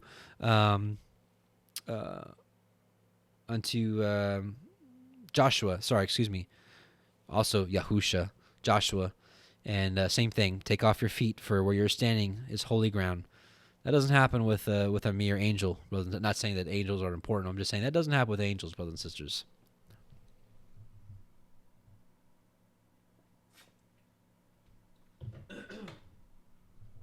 Okay, so we're going to read through all of Exodus 4. And then we're going to read a little bit of Jasher. And then chapter 5, and then a little bit of Jasher, and then we'll conclude this evening. You guys still with me? That's right. Ahaya, Asher, Ahaya.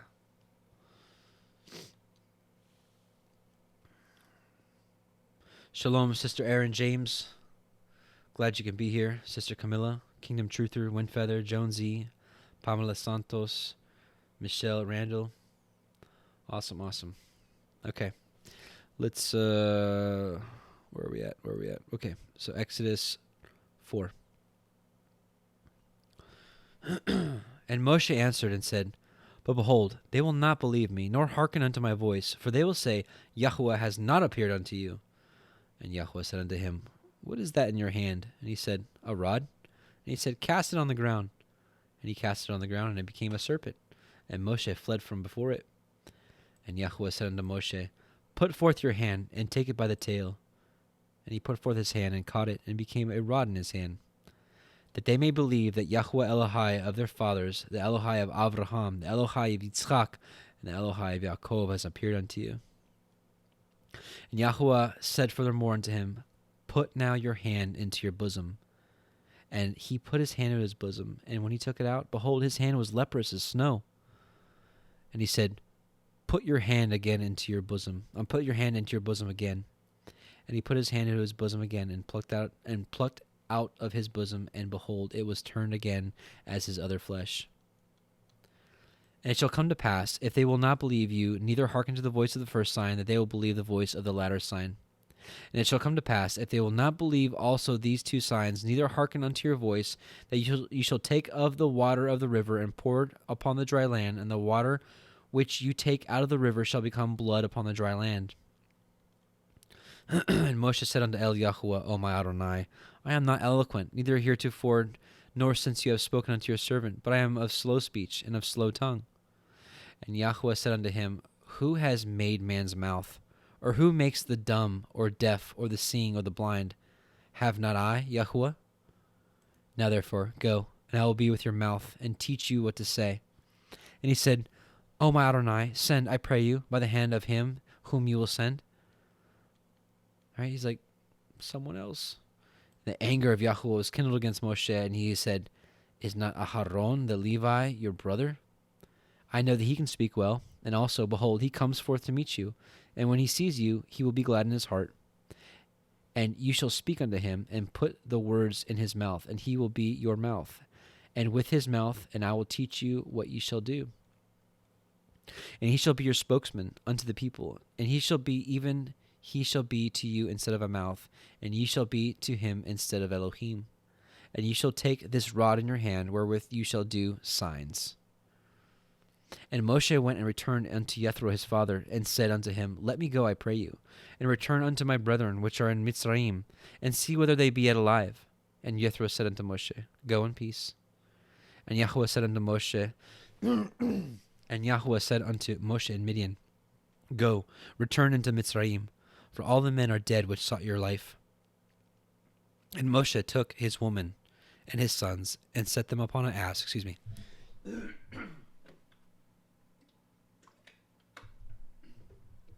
Exodus 4:20. And Moshe took his woman and his sons and set them upon an ass, and he returned to the land of Mitzrayim. And Moshe took the rod of Elohim in his hand.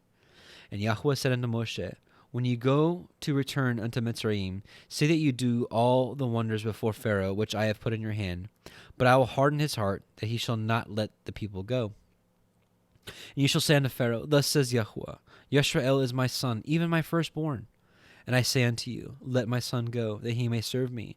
And if you refuse to let him go, behold, I will slay your son, even your firstborn. And it came to pass, by the way in the inn, that Yahweh met him and sought to kill him. Then Zipporah took a sharp stone and cut off the foreskin of her son and cast it at his feet and said, surely a bloody man you are to me. So he let him go, and then she said, a bloody man you are because of the circumcision. So let's just... we get a little more info here with Jasher of what that little scene was about. So Jasher 78, we're going to read verses 7 through 16. Oops. In those days, Moshe, the son of Amram in Midian, took Zipporah, the daughter of Reuel, the Midianite, for a wife. And Zipporah walked, and listen to this is awesome. And Zipporah walked in the ways of the daughters of Yaakov. She was nothing short of the righteousness of Sarah, Rebekah, Rachel, and Leah. Brothers and sisters, let me tell you something. If you've got a woman, a wife, that is walking in the righteousness of Sarah, Rebekah, Rachel, and Leah, you are blessed. You are absolutely blessed. This is my desire for my wife every day. She's a good woman, but I want her to follow Yahweh's ways.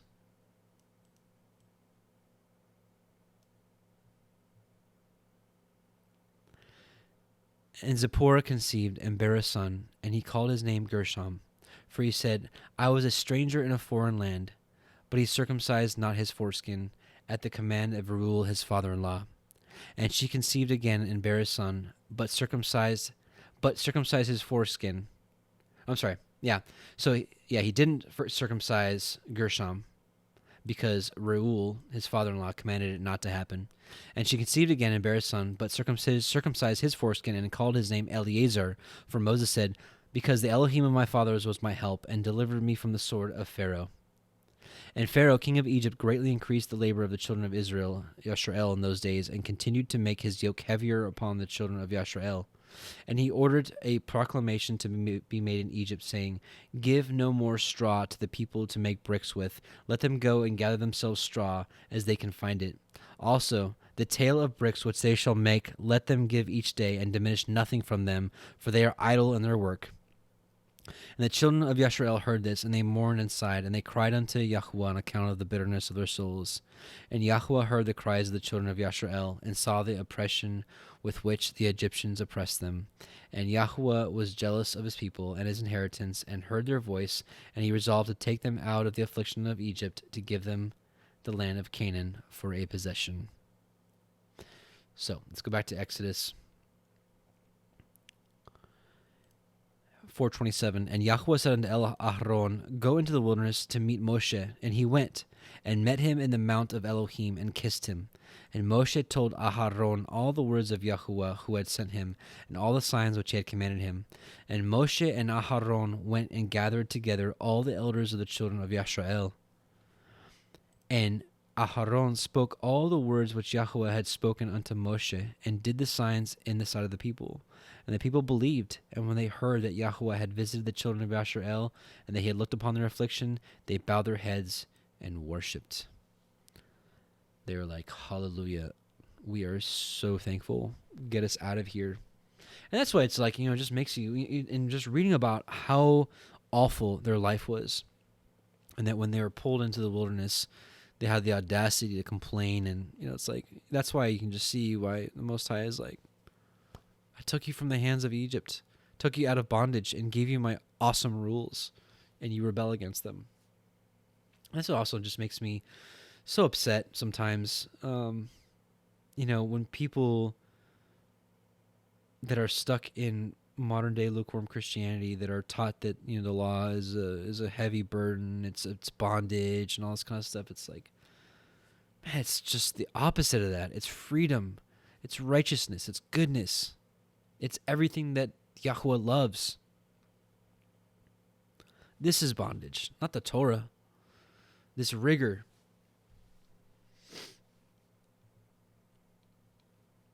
All right, so Exodus 5:1. And so this is our last chapter, and we read one verse in chapter 6. So we got this chapter left and about 10 verses in Jasher, and we're going to be done for the night. Excuse me. Exodus 5:1. And afterward Moshe and Aharon went in and told Pharaoh, Thus says Yahweh Elohai of Yashrael, Let my people go, that they may hold a feast unto me into the wilderness. And Pharaoh said, Who is Yahweh, that I should obey his voice to let Yashrael go? I know not Yahweh, neither will I let Yashrael go. And they said, The Elohai of the Ivrim has met with us. Let us go, we pray you, 3 days' journey into the desert, and sacrifice unto Yahweh Eloheinu, lest he fall upon us with pestilence or with a sword. And the king of Mitzrayim said unto them, Wherefore do ye, Moshe and Aharon? Let the people from their works get you unto your burdens. And Pharaoh said, Behold, the people of the land now are many, and make ye them rest from their burdens. Pharaoh commanded the same day the taskmasters of the people and their officers, saying, Ye shall no more give the people straw to make brick, as heretofore. Let them go and gather straw for themselves. And the tale of the bricks which they did make heretofore ye shall lay upon them. Ye shall not diminish aught thereof, for they be idle. Therefore they cry, saying, Let us go and sacrifice to our Elohim. Let their more work be laid upon them, that they may labor therein, and let them not regard vain words. And the taskmasters of the people went out, and their officers, and they spoke to the people, saying, Thus says Pharaoh, I will not give you straw. Go ye, get you straw wherein you can find it, yet not aught of your work shall be diminished. Right? So here they like double their work because they had to find all the straw, and they're like, you need the same amount of work to be accomplished. So the people were scattered abroad throughout all the land of Mitzrayim to gather stubble instead of straw. And the taskmasters hasted them, saying, Fulfill your works, your daily tasks, as when there was straw. And the officers of the children of Yashrael, which Pharaoh's taskmasters had set over them, were beaten and demanded, Wherefore have ye not fulfilled your task in making brick both yesterday and today, as heretofore? Then the officers of the children of Yashrael came and cried unto Pharaoh, saying, Wherefore deal you thus with your servants? There is no straw given to your servants. And they say to us, Make brick. Behold, your servants are beaten, but the fault is in your own people. But he said, Ye are idle. Ye are idle. Therefore ye say, Let us go and do sacrifice to Yahweh. Go therefore now, and do work, for there shall no straw be given to you, yet ye shall deliver the tale of bricks. And the officers of the children of Yashrael did see that they were in evil case, after it was said, Ye shall not diminish aught from your bricks, your daily tasks. And they met Moshe and Aharon, who stood in the way, as they came forth from Pharaoh. And they said unto them, Yahweh look upon you and judge, because you have made our savor to be abhorred in the eyes of Pharaoh, and in the eyes of his servants, to put a sword in their hand to slay us. And Moshe returned unto El Yahweh and said, Adonai, wherefore have you so evil entreated this people? Why is it that you have sent me? For since I came to Pharaoh to speak in your name, he has done evil to this people, neither have you delivered your people at all. And then the last verse in Exodus. Then Yahweh said unto Moshe, Now ye shall see what I will do to Pharaoh, for with a strong hand shall he let them go, and with a strong hand he shall drive them out of his land. So we're done with the Exodus portion. I'm going to read about 10 verses in Jasher, and then we're going to conclude tonight. So we're Jasher chapter 79. We're going to read verses 21 through 31. 21 through 31.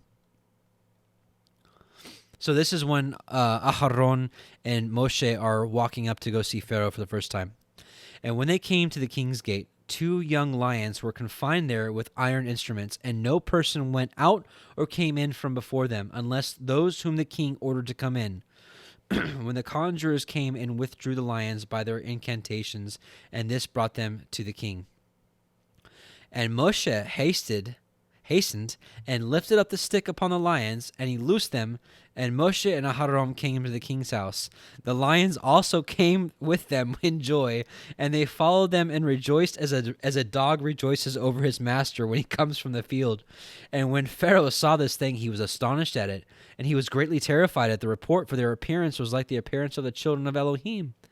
And Pharaoh said to Moses, "What do you require?"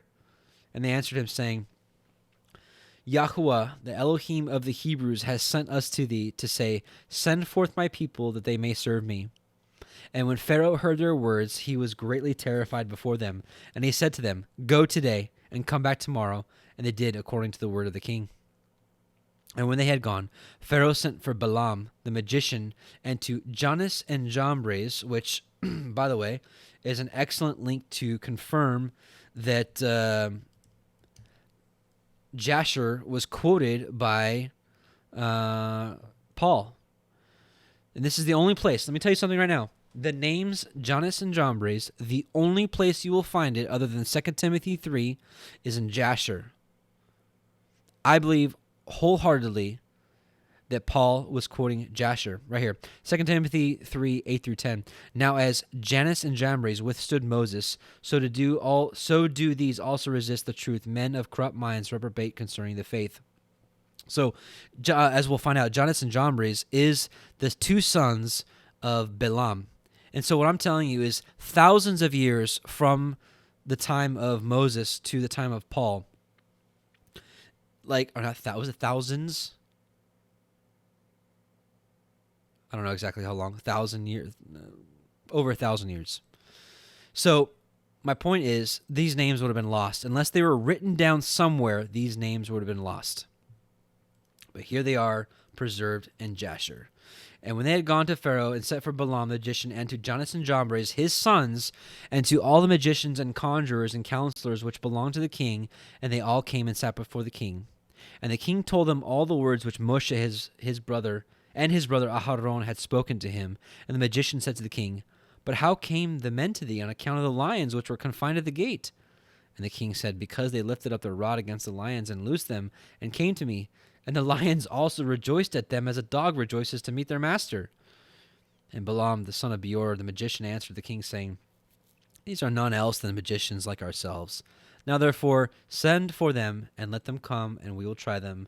And the king did so. And that's where we're going to end tonight, brothers and sisters. And I know that was a lot. That was a lot of reading. That was more reading than I've probably done in a while. But like I said, this is good for me. It's good for my my voice box, because I really do want to do that. Not really. Not I want to. I'm gonna do the Torah portion, reading from the beginning of Genesis all the way to the end of Deuteronomy in one sitting, and we will have Brother Jeremy to assist me.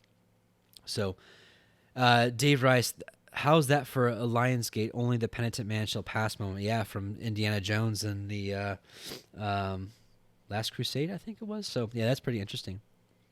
Yeah, the book of Jasher is also mentioned in it's in Joshua 10, I think maybe 10:13, and 1 Samuel, or the 2 Samuel 5. Anyways, it's mentioned twice. Any case, this is I'm really just completely convicted that the book of Jasher is for us, and it just has so much wisdom, and it fills in so many holes. And I pray that this long reading was a blessing for you, for those of you that were able to kind of stay for the whole thing. For me, just an absolute blessing. And I don't know. It reminds me of Enoch. When Enoch was taken up into heaven, Enoch was like, "What's this? What's that?" And Enoch was like, "What's that tree?" And the angel's like, "Why do you want to know about everything?" And Enoch's like, "I want to know about everything, but I especially want to know about this tree," right? It's like, I want to know about our history. This is our history. This is everything. We're like unlearning all the lies that the world taught us, and I want to learn all the truth of our forefathers, of all their mighty works. I think it's awesome to know that Moses was a king of Ethiopia for like 40 years. And the little stories, like when Moshe took the crown off the king's head and put it on his own, and just, I don't know, just all this stuff just gives me a lot of joy and a lot of comfort. And Thank you, David Shear. Joshua 10:13 and 2 Samuel 1:18. I was way off in the Samuel one. Okay. Those are your Jasher references. And, man, I think it's just an absolute blessing to read this Torah portion with you and to fill in the holes with Jasher. So what we're going to do, just because it's already a long stream and we're coming up on 3 hours now, just going to part with a prayer, and we're going to end with the Song of Moshe. I'm going to be playing the Song of Moshe after every live stream. Brothers and sisters, this is our anthem, and I'm really starting to believe that this is the song that the 144,000 sing. And if you want to, those of you that would join me on the YHWH study, the Isaiah study on Friday, you remember we talked about this. We read through Isaiah 12, which references the end times and the escape and the Song of Moshe. Well, thanks to Sister Cammie, she was able to show me a portion in Psalm 118. Also the same thing, end times reference, a rescue in the end times, and the Song of Moshe is sung again. So really interesting stuff, and I really just feel like this song is our anthem, and just so glad that we can honor YHWH, of course, first and foremost, honor Moshe with the song, and honor Professor Alan Horvath that recently passed, who was I'm just going to say it. I think he was sent by YHWH.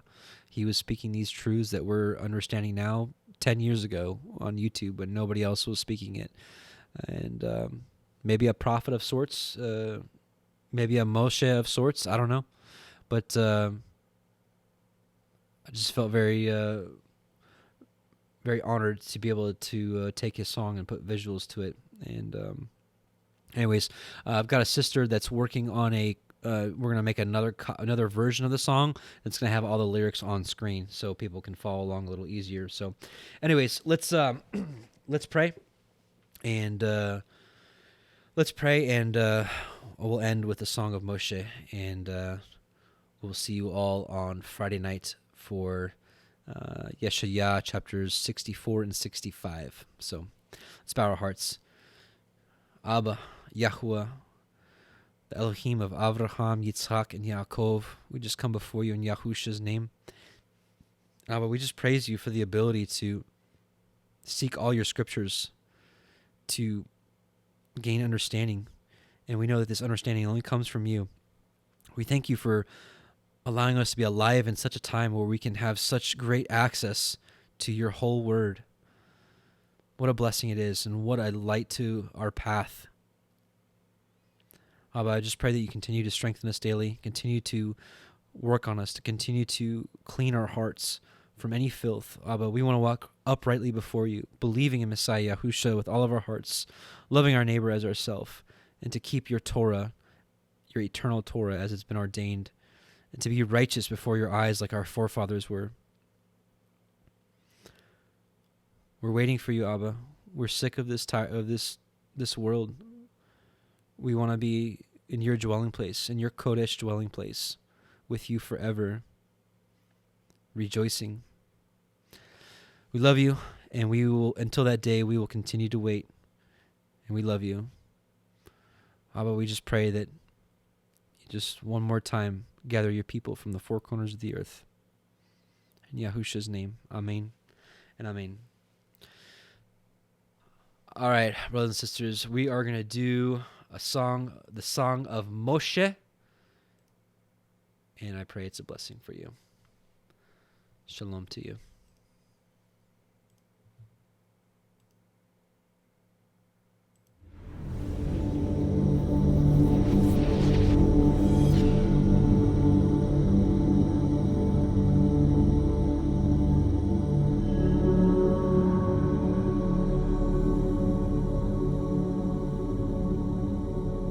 I sing to YHWH, for he is highly exalted. The horse and its rider he has thrown into the sea. Yah is my strength and song, and he has become my deliverance. He is my El, and I praise him, Elohim of my father, and I exalt him. Yahweh is a man of battle, Yahweh is his name. He has cast Pharaoh's chariots and his army into the sea, and his chosen officers are drowned in the sea of reeds. The depths covered them, they went down to the bottom like a stone.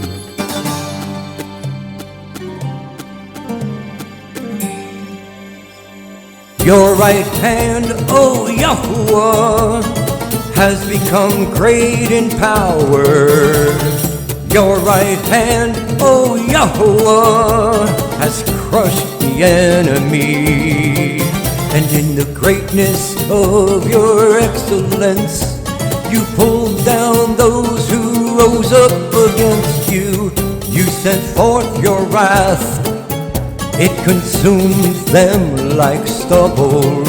And with the wind of your nostrils, the waters were heaped up. The floods stood like a wall, the depths became stiff in the heart of the sea. The enemy said, I pursue, I overtake, I divide the spoil, my being is satisfied on them. I draw out my sword, my hand destroys them. You blew with your wind, the sea covered them, they sank like lead in the mighty waters. Who is like you, O Yahuwah, among the mighty ones? Who is like you, great in Kodeshah, awesome in praises, working wonders? You stretched out your right hand, the earth swallowed them. In your kindness, you led the people whom you have redeemed. In your strength, you guided them to your Kodesh dwelling. Peoples heard, they trembled, anguish gripped the inhabitants of Pelasheth. Then the chiefs of Edom were troubled, the mighty men of Moab. Trembling grips them, all the inhabitants of Canaan melted. Fear and dread fell on them by the greatness of your arm. They are as silent as a stone, until your people pass over, O Yahuwah. Until the people whom you have bought pass over. You bring them in and plant them in the mountain of your inheritance, in the place, O Yahuwah, which you have made for your own dwelling, the Mikdash, O Yahuwah, which your hands have prepared. Yahweh reigns forever and ever.